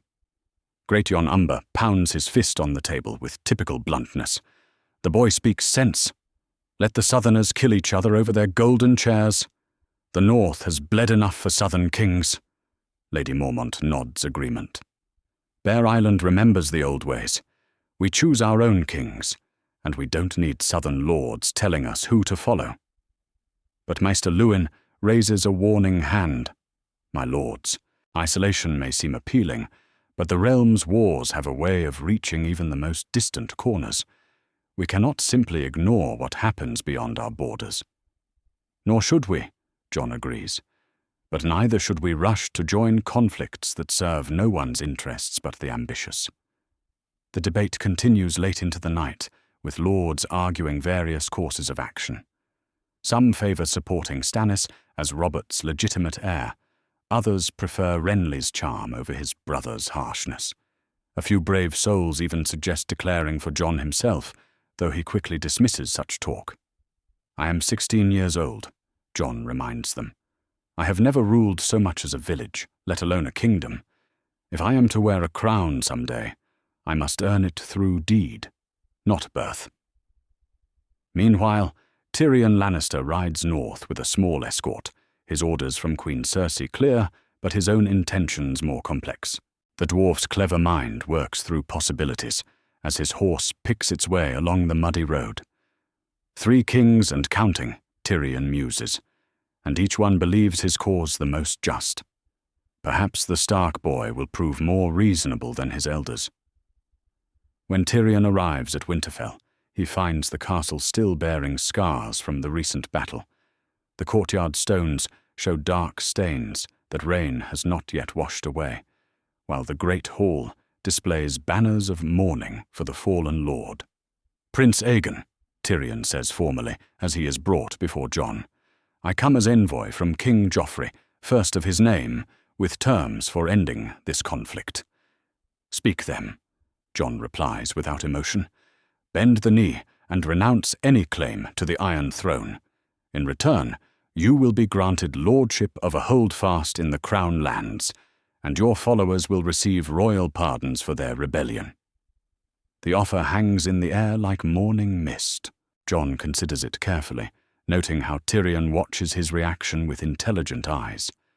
And what of justice for Lord Stark's murder? Jon asks finally. King Robert died in honourable combat, Tyrion replies diplomatically. Lord Stark fell defending a traitor to the crown. There can be no justice for treason, only mercy for those who renounce it. Jon's grey eyes harden with anger, but his voice remains controlled. Then you have your answer, Lord Tyrion. The North remembers its own, and we do not forget our dead. I thought you might say that, Tyrion admits. Though I had to make the offer. Queen Cersei insisted on proper forms being observed. And what do you think, imp? Great Jon Umber growls from his seat. Do you believe your nephew's crown fits him well? Tyrion's smile is rueful and knowing. I think crowns are heavy things, my lord, and some heads are not built to bear their weight. That evening, Jon walks alone through Winterfell's crypts, his footsteps echoing off the ancient stones. Ned Stark's tomb sits alongside those of generations of Winterfell lords, his stone face carved with the same stern dignity he wore in life. I failed you, Jon whispers to the statue. You raised me to be honourable, and I let you die for my sins. Honour didn't fail you, Tyrion's voice comes from the shadows. Politics did. Honour is a luxury few can afford in times like these. Jon turns to find the dwarf watching him with sympathetic eyes. Why are you here, Lord Tyrion? Truly. Because I see a young man struggling with choices no one should have to make, Tyrion replies honestly. Because I know what it's like to be defined by circumstances beyond your control. Your nephew will see me dead before this ends, Jon observes. My nephew sees enemies everywhere, even where none exist, Tyrion admits. But you have allies he lacks. people who follow you by choice rather than fear. Is that enough? Sometimes, Tyrion says quietly, and sometimes it has to be. Outside, ravens circle Winterfell's towers like harbingers of more chaos to come. Letters arrive daily with news of fresh upheavals, lords declaring for various kings, armies mustering in distant provinces, alliances forming and breaking like morning frost. The realm has not seen such chaos since Aegon the Conqueror first flew his dragon over Westeros 3 centuries ago. Now dragons walk the earth again, but they bear the wolf's heart and the North's memory. Whatever comes next, Jon Stark knows he will face it as both dragon and wolf, fire and ice united in one person, the living symbol of ancient prophecies, awakening in a world that thought such things were only songs. The Game of Thrones has become a war of kings, and the North must choose which crown will command its loyalty. But first, Jon must decide if he's willing to reach for a crown himself, or if the price of power is higher than even dragons should pay. The War Council meets in Winterfell's Great Hall as spring struggles to break winter's grip on the North. Maps spread across the high table show the realm divided into coloured territories, red for Lannister, blue for Stark Targaryen, gold for the competing Baratheon claimants. Jon stands at the table's head, no longer the uncertain bastard boy, but a young man hardened by battle and loss. "The Riverlands burn," reports Maester Luwin as he reads from the latest ravens. "Lord Tywin has crossed the Red Fork with 15,000 men. Sir Jaime leads another 8,000 from Casterly Rock. They mean to crush all resistance before we can march south." Jon traces the rivers with his finger, studying the terrain where battles will be fought and won. The Riverlands are the key to everything. Control them and we control the realm's heart. Lose them and the North becomes isolated. Sir Brynden Tully, the Blackfish, nods agreement from his seat. "My nephew Edmure holds Riverrun still, but barely. The Lannisters have taken most of our keeps, Stone Mill, Pink Maiden, Acorn Hall. They mean to starve us out." "Then we don't let them," Jon says firmly. "We divide our forces. I'll take 8,000 men south through the Neck. Lord Umber, you'll take 3,000 along the eastern route through the Vale passes. We converge at Harrenhal and catch Tywin between Hammer and Anvil." Great Jon Umber grins fiercely at the prospect of battle. "Aye, lad, the old lion thinks himself clever, but he's never faced northern steel when our blood is up." Lady Mormont raises a warning hand. "Bold plans, Prince Aegon, but Tywin Lannister has forgotten more about warfare than most men ever learn. He'll not be caught easily." "Which is why we don't try to catch him," Jon replies with growing confidence. "We let him think he's winning, then show him the price of underestimating the North." Within the fortnight, Jon's host crosses the Neck under banners of grey and black and red.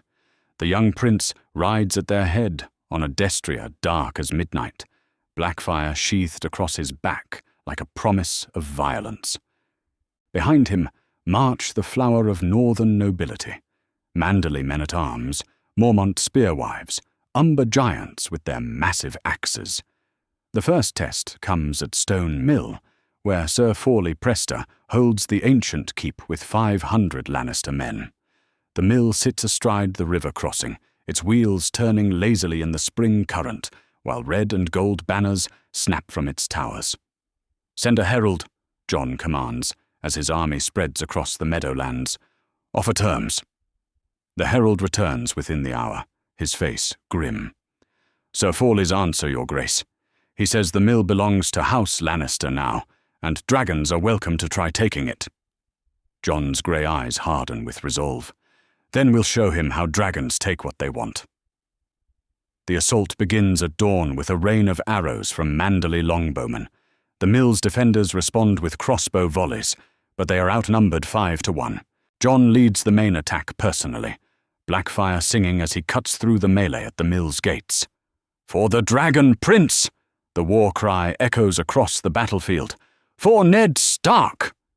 Sir Forley meets Jon in single combat beside the great water wheel, their swords ringing like bells in the morning air.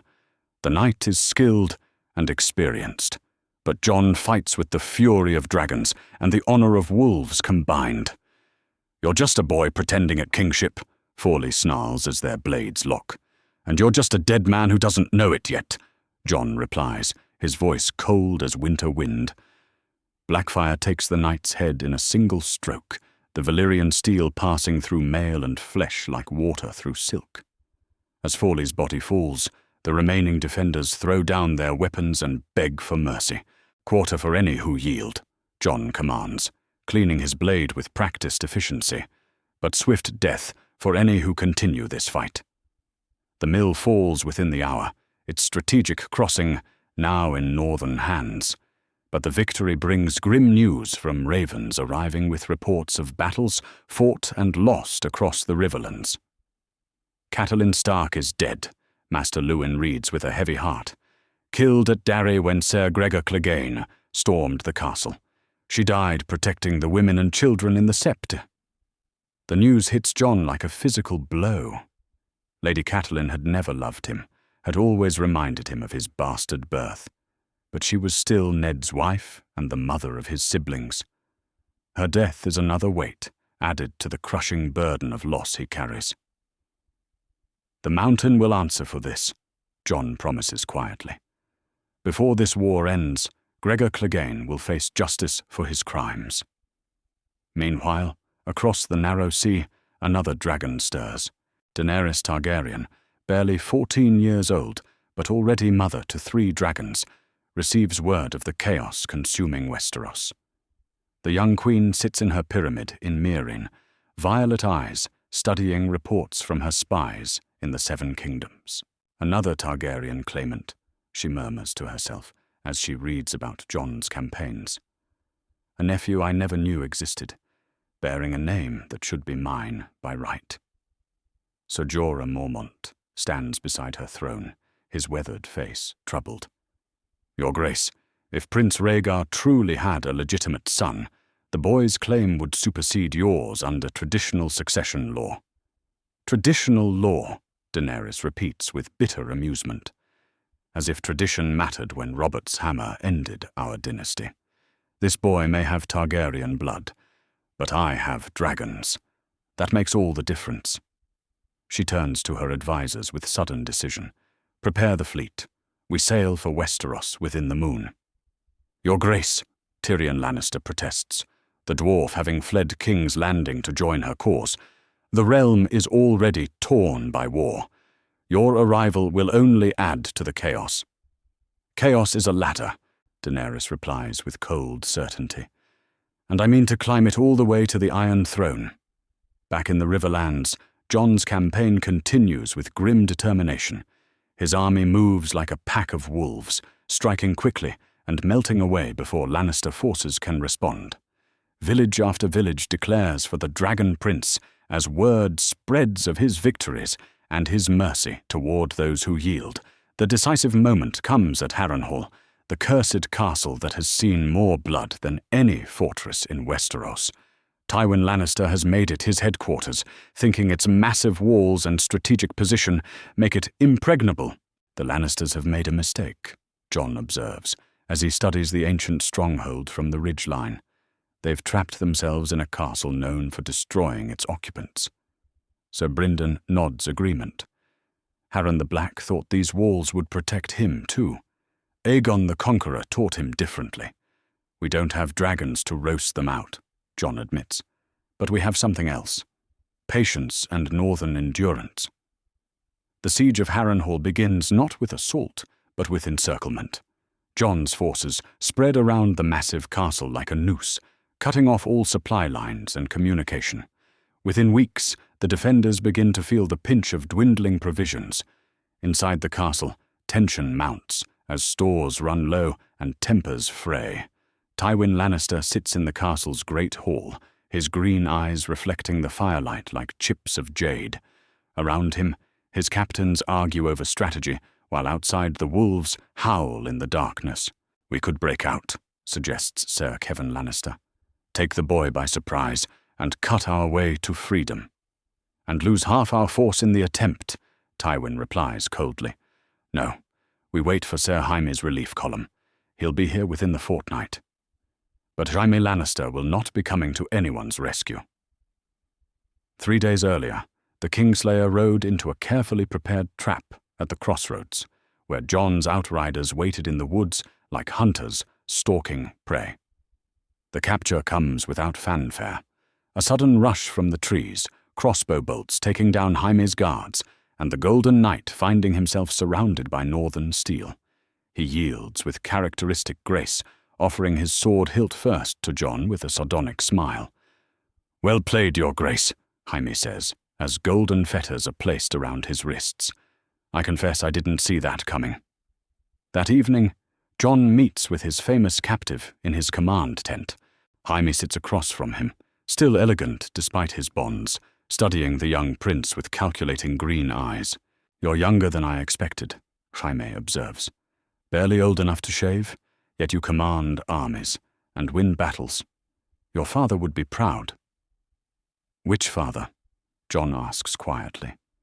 "The one who raised me, or the one who sired me?" "Both, I'd say. You have Rhaegar's strategic mind and Ned Stark's moral center, a dangerous combination in a king." Jon pours wine for both of them, a gesture of courtesy between enemies. "Tell me about kingship, Sir Jaime. You've served 3 kings. What makes one worthy of a crown?" Jaime considers the question seriously. "Wisdom to know when to be merciful and when to be hard. Courage to make difficult choices and live with their consequences. The ability to inspire others to follow you into hell itself." "And which of your kings possessed these qualities?" "None of them," Jaime admits with bitter honesty. "Aerys was mad. Robert was a drunk. Joffrey is a monster. Perhaps that's why the realm tears itself apart. We've forgotten what a true king looks like." Jon meets the knight's gaze directly. "What if I told you I mean to be different? That I want to rule through justice rather than fear?" "I'd say every king believes that at first," Jaime replies. "The crown changes men, Your Grace. Even good men. Even dragons." Outside the tent, the siege of Harrenhal continues its grinding work. Soon Tywin must choose between starvation and surrender, between yielding his pride and watching his army waste away. But in the wider realm, new players enter the game. Ravens bring word of ships sighted off Dragonstone, bearing banners none have seen for decades. The Dragon Queen has come home at last, and the dance of dragons begins anew.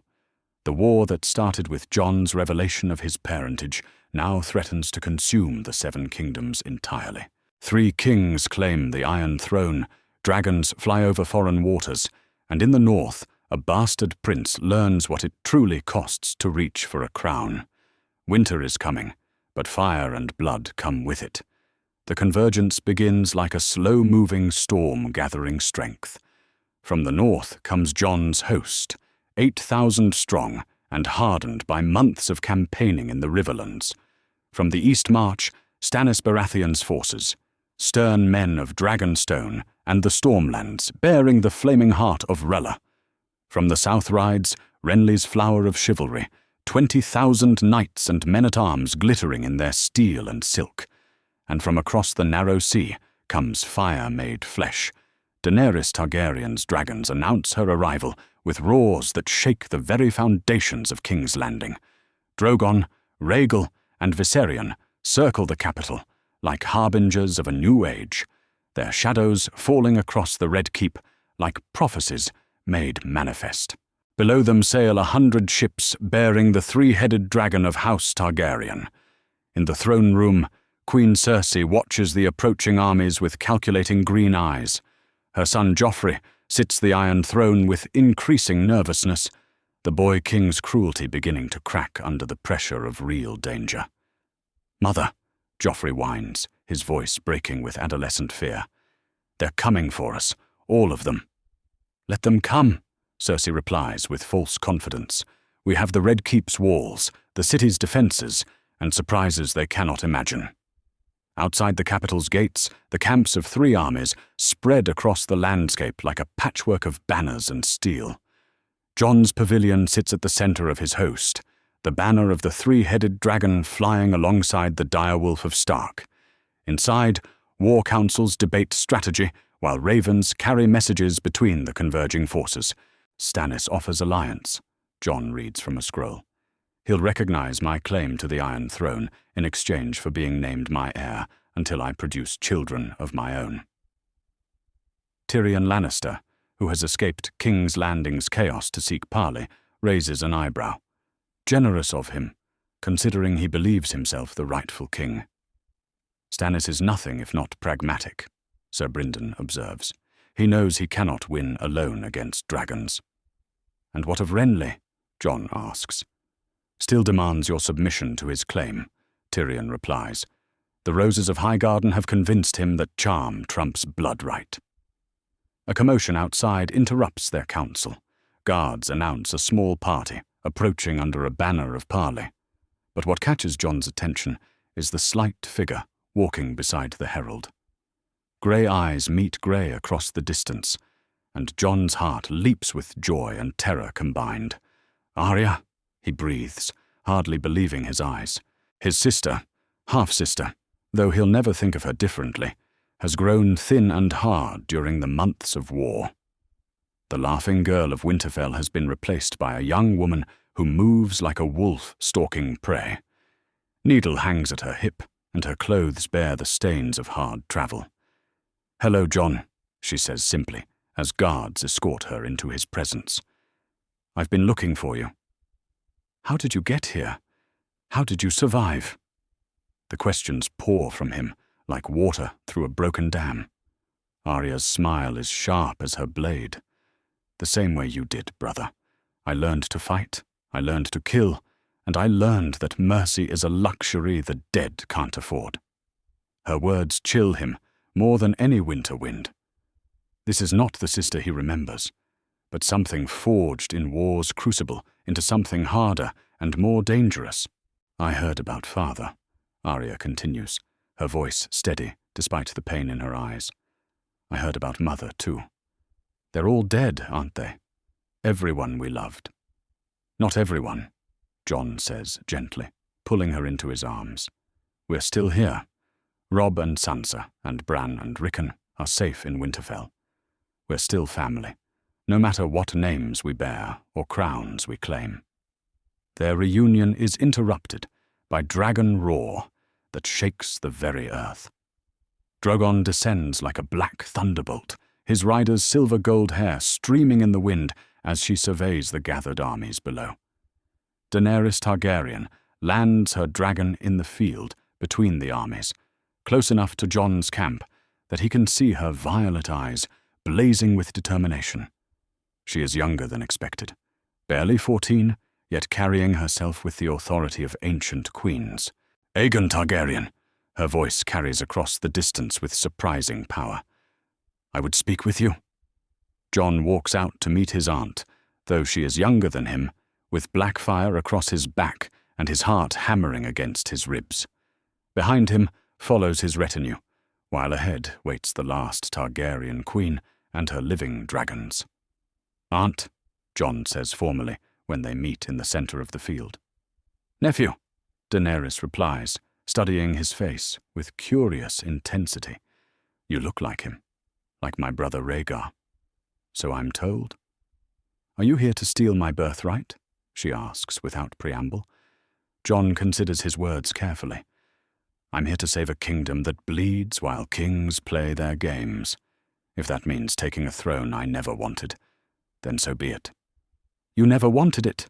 Daenerys' laugh is bitter. "I've dreamed of nothing else since I could walk. The Iron Throne is mine by right of birth and conquest both." "Then we have a problem," Jon says quietly. Before either can say more, the bells of King's Landing begin to ring, not in celebration, but in alarm. Green fire blossoms from the sept of Baelor, like a malignant flower, its jade flames reaching toward the sky with unnatural hunger. "Wildfire!" Tyrion breathes from behind Jon. "Cersei's final gambit." The explosion that follows shakes the earth and shatters windows throughout the capital. The sept of Baelor, oldest and most sacred of King's Landing's temples, disappears in a pillar of emerald flame that can be seen for miles.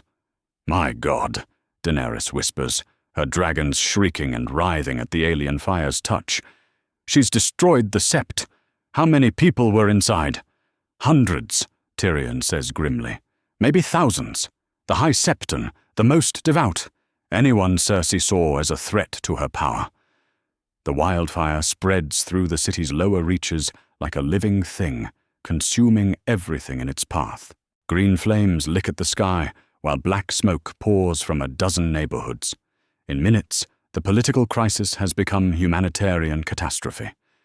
"This ends now," Jon declares, his grey eyes hard as winter steel. "Whatever our differences, we cannot let innocents burn for Cersei's madness." Daenerys nods grimly. "My dragons can reach the Red Keep faster than any army." "Wait!" Jon calls as she moves toward Drogon. "Take me with you. This is my fight too." She considers for a moment, then extends her hand. "Very well, nephew. Let's go claim what's ours."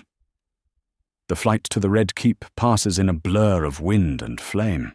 Below them, King's Landing burns in patches of green and gold, while people flee through the streets like ants from a disturbed hill. The Red Keep looms ahead, its ancient towers defiant against the sky. They land in the throne room's courtyard as Lannister guards scramble to form defensive lines.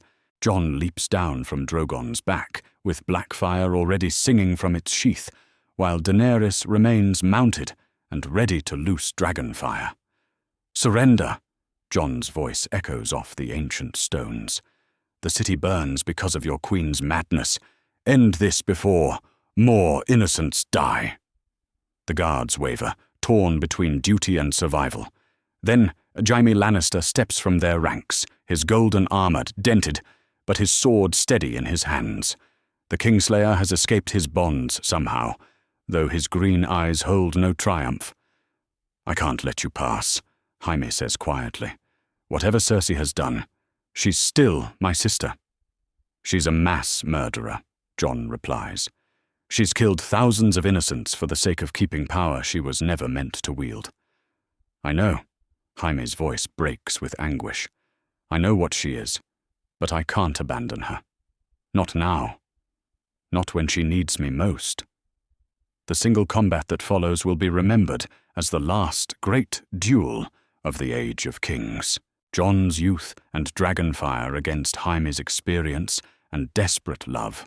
Blackfire's Valyrian steel ringing against the finest sword in the Seven Kingdoms. They dance across the courtyard like partners in some deadly ballet, each seeking the opening that will end their conflict forever. Jaime's skill is legendary, but Jon fights with the fury of all his fallen loved ones, Ned and Rhaegar, Catelyn, and countless others. The end comes suddenly. Jaime overextends in a desperate lunge, and Blackfire takes him through the heart with surgical precision. The Kingslayer falls to his knees, his golden sword clattering on the stones. "Tell her," Jaime whispers with his last breath. "Tell Cersei that I tried." Jon closes the dead knight's eyes with gentle hands, honoring a man who chose love over honor until the very end. Then he turns toward the Iron Throne, where his destiny waits. The throne room doors open with a crash of steel on stone. Inside, Queen Cersei sits beside the Iron Throne, while her son cowers behind its twisted metal. Tyrion Lannister stands nearby, having somehow reached the keep ahead of them through secret passages. "Sister," Tyrion says quietly, "it's over. The city burns, your enemies are at the gates, and Jaime is dead. There's no more point in fighting." "There's always point in fighting," Cersei snarls, her green eyes wild with desperate fury. "I'll see the realm burn before I let Targaryen bastards rule it." She raises a vial of wildfire, its green contents swirling like captured malevolence. "One drop of this in the throne room's braziers and we all burn together." "Mother, no!" Joffrey cries, but his voice cracks with fear. Jon and Daenerys enter the throne room together, uncle and niece united in purpose, if nothing else. Behind them come their retinues, while overhead dragons circle like winged judgment. "It doesn't have to end this way," Jon says gently. "Yield the crown, take the black, or go into exile. But don't make more innocents pay for your pride." "Pride?" Cersei laughs bitterly. "This isn't about pride, boy. This is about survival. You think dragons can rule without lions? You think the realm will accept bastard kings and foreign queens?" "They'll accept justice," Jon replies firmly. "And they'll accept mercy for those wise enough to take it." The vial trembles in Cersei's hands as she realizes her choices have narrowed to surrender or mutual destruction. Around them, the Iron Throne waits like a steel prophecy, its twisted metal reflecting the firelight like frozen flame. The Game of Thrones has reached its endgame, and only one crown will remain when the final moves are made. The vial of wildfire shatters on the throne room floor as Tyrion tackles his sister, green liquid spreading across the ancient stones like spilled poison. Cersei screams in fury as her final gambit crumbles, while above them the Iron Throne sits in twisted majesty, waiting for its next occupant. "It's over, Cersei," Tyrion pants, pinning his sister's arms behind her back. "No more death, no more burning innocents for your pride." Queen Cersei Lannister, who has ruled through beauty and cunning for years, looks suddenly small and broken as Daenerys' guards take her into custody. Her green eyes dart between Jon and his aunt, calculating even now what mercy might be bought or earned. "You think you've won?" Cersei snarls at Jon. "You think the realm will accept a bastard king and his dragon queen aunt? The lords will never truly bend the knee to Targaryen madness." "Then they'll learn," Daenerys says, coldly from beside Drogon. "My ancestors conquered this realm with dragons and fire. I can do the same if necessary." "No." Jon's voice cuts through the tension like Valyrian steel. "There's been enough fire, enough death. We end this cycle of blood and vengeance, or we're no better than those we replace." Joffrey cowers behind the Iron Throne, the boy king reduced to a frightened child as his world crumbles around him. At 12 years old, he has ruled through cruelty because no one taught him mercy. But now fear strips away all pretense of royal dignity. "Please," Joffrey whimpers. "I'll do anything. I'll give up the crown, just don't kill me." Jon studies the trembling boy who has worn a crown he never earned. "Tell me, Joffrey, do you know why your father died?" Because he was a traitor?" Joffrey's voice cracks with uncertainty. "Because he couldn't distinguish between justice and vengeance. Because he let hate consume him until it destroyed everything he claimed to love." Jon's grey eyes soften slightly. "You're young enough to learn differently if someone teaches you properly." "What are you saying?" Daenerys asks, her violet eyes narrowing with suspicion. "I'm saying mercy is sometimes stronger than justice," Jon replies, "and that breaking cycles requires someone to choose forgiveness over revenge." The coronation takes place 3 days later in the ruins of the Great Sept of Baelor. The ancient temple is a blackened shell, its 7-pointed star windows empty frames against the sky. But it is here, among the ashes of Cersei's madness, that Jon chooses to accept the crown. High Septon Osric, one of the few surviving members of the faith's hierarchy, performs the ceremony with hands that still shake from the sept's destruction. Before him kneels not Joffrey Baratheon or even Jon Snow, but Aegon Targaryen, 6th of his name, acknowledged heir of House Targaryen and rightful king of the 7 kingdoms. "Do you, Aegon of House Targaryen, swear before gods and men to rule justly and defend the innocent?" the High Septon intones. "I swear it," Jon replies, his voice carrying across the gathered crowd. "Do you swear to be guided by wisdom rather than wrath, by mercy rather than malice?" "I swear it." The crown that touches his head is not the traditional crown of Aegon the Conqueror that was lost in Robert's rebellion, but a new one forged from Valyrian steel, its dark metal inscribed with dragons and direwolves, intertwined. It is heavy on his brow, but Jon bears its weight with the strength his father Ned taught him, and the fire his father Rhaegar bequeathed him. Rise, Aegon VI, King of the Andals, the Rhoynar, and the First Men, Lord of the Seven Kingdoms, and Protector of the Realm. The crowd's cheer is not the thunderous roar that greeted past kings, but it is genuine. Lords who have seen too much war and too much death are ready for a king who promises peace over conquest, justice over vengeance. Among those who kneel before the new king stands Tyrion Lannister, his clever face marked by grief for his siblings, but resolute in his new purpose. Jon's first royal decree names the dwarf as Hand of the King, a choice that shocks many but surprises no one who understands the young king's mind. "My lord," Tyrion says quietly as they meet in private after the ceremony. "Naming a Lannister as Hand after everything my family has done, it sends a message." "It sends the right message," Jon replies firmly. "That merit matters more than birth, that past sins don't condemn future service, and that this kingdom needs healing more than it needs vengeance. And what of my sister? What justice awaits the woman who burned the sept of Baelor?" Jon's face grows grave. "Cersei Lannister will stand trial for her crimes. The lords of the realm will hear the evidence and pass judgment. I will not be both judge and executioner." The trial unfolds in the throne room over 3 days, with lords from across the Seven Kingdoms serving as judges. The evidence is overwhelming. Hundreds of witnesses to the sept's destruction, testimony about the wildfire caches hidden throughout the city, accounts of innocents murdered for Cersei's political convenience. Cersei herself remains defiant to the end, her chin raised proudly as Lord Randyll Tarly reads the verdict. "Cersei of House Lannister, you are found guilty of murder, treason, and crimes against the faith. The sentence is death." "I regret nothing," Cersei declares, as guards approach to escort her to the block. "I did what I did to protect my children. Any mother would do the same." "Perhaps," Jon says from the Iron Throne, its sharp edges cutting into his back as they do every king's. "But protecting children doesn't require murdering hundreds of innocents. Justice demands payment for what you've done."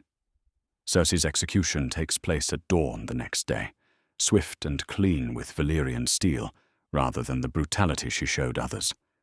Jon does not attend. He will not make spectacle of necessary justice, but he ensures she receives a clean death and proper burial. The political settlement that follows reshapes the Seven Kingdoms more than any conquest since Aegon's Landing. Sansa Stark receives a royal decree declaring the North an independent kingdom, free to choose its own rulers and make its own laws. The price of her brother's crown is the North's freedom, a trade both siblings accept gladly. "You could keep us," Sansa observes during their private farewell. "Force the North to remain part of your realm." "I could," Jon agrees. "But the North has bled enough for southern kings. You've earned the right to rule yourselves." Robb embraces his brother, his king, with tears in his grey eyes. "You'll always be a Stark, no matter what crown you wear or name you bear. And you'll always be family, no matter what kingdoms separate us." The hardest decision comes last. Joffrey Baratheon sits in a cell in the Red Keep's dungeons, no longer a king but still a problem. Many lords call for his head. The boy's cruelty is well documented, his legitimacy questionable at best. But Jon sees only a child shaped by forces beyond his understanding. "You have a choice," Jon tells the former king during their final meeting. "Face trial for your crimes and likely execution, or take the black and serve the realm at the wall." Joffrey's golden hair has lost its luster, and his green eyes hold fear where once there was only arrogance. "If I take the black, I'll never have anything. No crown, no gold, no power." "You'll have purpose," Jon replies, "and the chance to discover who you really are beneath the crown and the cruelty. The Night's Watch has redeemed better men than you, and worse ones too. Will they accept me, after everything I've done? That depends on who you choose to become, Jon says gently. The Wall doesn't care who you were, only who you're willing to be.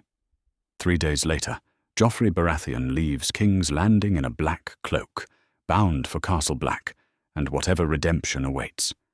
It is perhaps the first merciful choice of his young life, and Jon prays it will not be the last. The great hall of the Red Keep fills with lords and ladies for the new king's first royal feast. Banners of every great house hang from the rafters, Stark and Arryn, Tully and Baratheon, even Lannister and Tyrell among the rest. The realm begins to heal, though scars will remain for generations. At the high table, King Aegon VI sits beside Queen Daenerys, for their marriage has been announced to unite the Targaryen claims and end the possibility of future civil war. She is young, as is he, but both have learned wisdom beyond their years through fire and blood. "Do you think it will work?" Daenerys asks quietly as they watch the assembled lords feast and laugh. "This peace we're trying to build?" "For a while," Jon replies honestly, "until new ambitions arise and old grudges resurface. But perhaps our children will do better than we have. And if they don't?" Jon's hand rests on Blackfire's hilt, the ancient sword now a symbol of justice rather than conquest.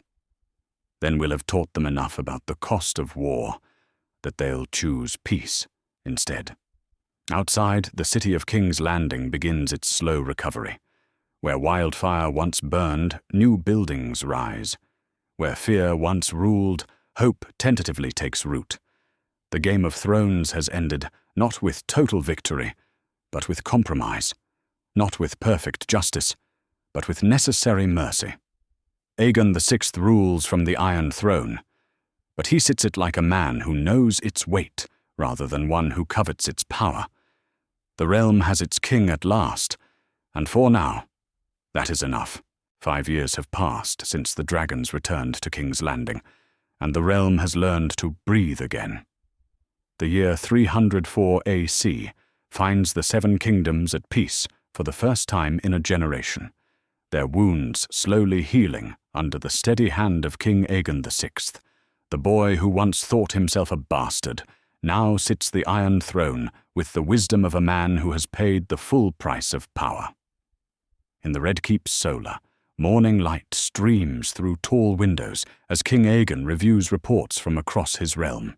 The 21-year-old king has grown into his crown, his face bearing the weight of difficult choices, but his grey eyes still holding the honor Ned Stark taught him. Beside him sits Queen Daenerys, her silver-gold hair gleaming as she nurses their infant son, a child who bears the features of both ice and fire. "Good news from Old Town," Aegon says, reading from a raven scroll. "The rebuilding of the Great Sept progresses ahead of schedule. The masons say it will be ready for consecration by year's end." "And from the north?" Daenerys asks, shifting little Rhaegar to her shoulder with practiced ease. "Sansa reports another excellent harvest. The granaries are full, trade flows freely along the White Knife, and the mountain clans have agreed to new peace treaties." Aegon's voice carries quiet pride. "My sister rules well." Indeed, in Winterfell's great hall, Queen Sansa Stark holds court with grace and wisdom beyond her 18 years. The auburn-haired queen has transformed the independent North into a realm that thrives through diplomacy rather than conquest, trade rather than tribute. Lords who once grumbled about being ruled by a woman now vie to offer her their counsel and support. "The Free Folk delegation arrives today," Maester Luwin announces as he approaches the throne. "Tormund Giantsbane requests formal recognition of their settlements beyond the wall." Sansa nods thoughtfully. "Granted. The Free Folk have honored their agreements for 3 years now. They've earned the right to call those lands home." Beside the throne, Bran Stark sits in his wheeled chair, now 14 years old and serving as the North's keeper of memory and lore. The fall that crippled his legs has awakened something else within him, an uncanny ability to know things he shouldn't know, to see patterns others miss. "Sister," Bran says quietly, "there will be ravens from King's Landing within the hour. Aegon plans to visit Winterfell for the harvest festival." "How can you possibly know that?" Sansa asks, though she has long since stopped being surprised by her brother's strange insights. "The same way I know Arya will return within the fortnight, bearing tales of lands where the sun never sets, and people ride giant tortoises across endless seas." Bran's smile is mysterious and knowing. Some truths echo before they happen. In King's Landing, that very afternoon, Aegon signs the royal decree authorizing his journey north. It has become his custom to visit the independent kingdoms regularly, not as a conquering overlord, but as a brother and ally. The realm prospers when its leaders treat each other as family rather than rivals. "Will you come with me?" Aegon asks his wife as royal secretaries carry away the sealed documents. Daenerys shakes her head with maternal warmth. "Little Rhaegar is too young for such a journey, and I have my own travels planned. The Lords of Dawn have requested my presence at Sunspear. They say the Water Gardens would benefit from a dragon's blessing. It is a peaceful marriage, born of political necessity, but grown into genuine affection. They rule as partners, each bringing different strengths to the crown's burden. Daenerys has learned to temper her fire with patience, while Aegon has discovered that dragons can inspire as well as intimidate. The royal progress north takes a fortnight, with Aegon stopping at every holdfast and village along the way. The king, who travels with a modest retinue rather than a grand army, has won the love of common folk who remember when royal visits meant only taxes and conscription. Now they bring festivals and fair judgment, trade agreements and royal pardons for past offences. At Harrenhal, Aegon visits the tomb of Sir Jaime Lannister, the Golden Knight who died defending his sister's madness. Fresh flowers always appear on the grave, though no one knows who places them there. Some say it is Tyrion, honouring a brother who chose love over duty. Others whisper of a mysterious woman in a hooded cloak who comes at midnight to weep over the dead. "You died for love," Aegon says, quietly, as he stands before the simple stone marker. "I hope that counts for something in whatever judgment awaits us all." Tyrion Lannister, now Lord Hand and trusted advisor, watches from a respectful distance. The dwarf has served faithfully for 5 years, his clever mind helping to rebuild what war destroyed. His family's gold has funded the realm's recovery, while his wit has smoothed over countless diplomatic crises. "He would have made a good king," Tyrion observes as they ride away from Harrenhal. "In another life, with different choices, Jaime might have been everything the realm needed." "Perhaps," Aegon agrees, "but we must work with the life we have, not the one we might have wished for." The journey's highlight comes when they reach the crossroads, where a lone rider approaches from the east. The figure resolves into Arya Stark, now 15 and grown tall, her dark hair braided with shells and strange beads collected from distant shores. She has spent 2 years exploring the uncharted waters beyond Westeros's knowledge, following maps drawn by mad cartographers and sailors' tales of impossible lands. "Brother!" Arya calls as she spurs her horse toward the royal party. "You won't believe what I've seen." They embrace like the siblings they'll always be, while Arya regales the party with tales of her adventures. She speaks of islands where people live in trees taller than any tower, of vast cities built on floating ice, of creatures that swim through air as easily as fish through water. "The world is bigger than we ever imagined," Arya says with wonder. "There are lands where summer lasts 10 years, and others where winter never comes. Places where magic flows like water, and others where it's forgotten entirely." "And yet you came home," Aegon observes with a smile. "Family calls to family," Arya replies simply. "Besides, someone needs to keep you from getting too pompous with that crown." The reunion at Winterfell brings together all the surviving Stark children for the first time since Ned's death. They feast in the great hall where their father once held court, where Jon first learned that he was more than just a bastard boy. The hall rings with laughter and music, while outside the first snows of winter dust the ancient stones. That night, Aegon walks alone through Winterfell's crypts, as he does whenever he returns to the place that shaped him. The stone faces of dead Starks watch from their tombs, silent guardians of memory and honor. Before Ned Stark's statue, Aegon kneels and speaks the words he has carried for 5 years. "I tried to be the man you raised me to be," he whispers. "I chose mercy over vengeance, justice over convenience, the realm's good over my own desires. I hope that would make you proud." The stone face gives no answer, but somehow Aegon feels his father's approval in the ancient silence. Ned Stark died to protect the boy who became a king, and that sacrifice was not made in vain. Beside Ned's tomb lies another, added after the war's end.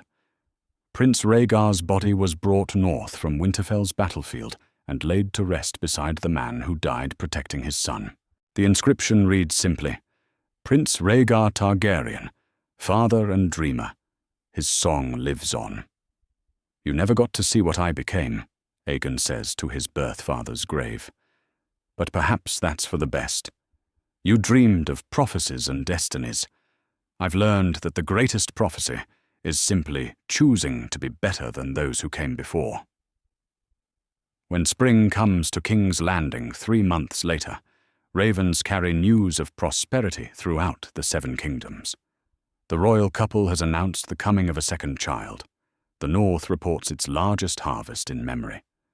Dawn speaks of new trade routes opening to the Summer Isles.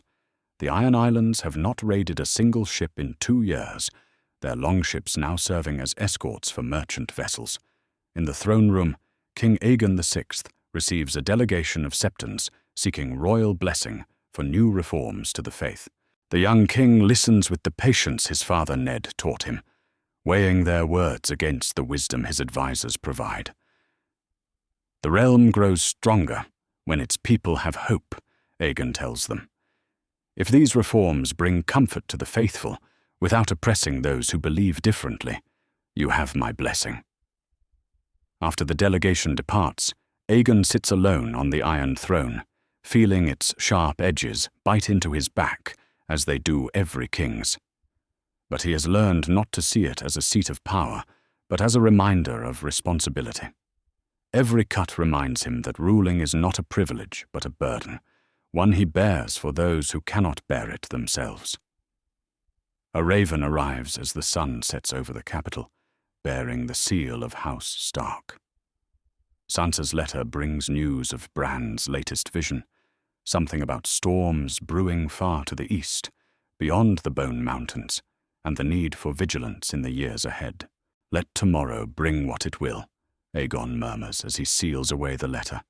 "Today the realm is at peace, and that is enough." Outside his window, King's Landing bustles with life and commerce. Street vendors call out their wares, while children play in squares that once ran red with blood. The city has learned to live again, to hope again, to believe that tomorrow might be better than yesterday. Dragons still nest in the ruins of the dragon pit, but they have not tasted human flesh in 5 years. They hunt wild game in the countryside and serve as symbols of strength rather than instruments of terror. The age of fire and blood has given way to an age of growth and rebuilding.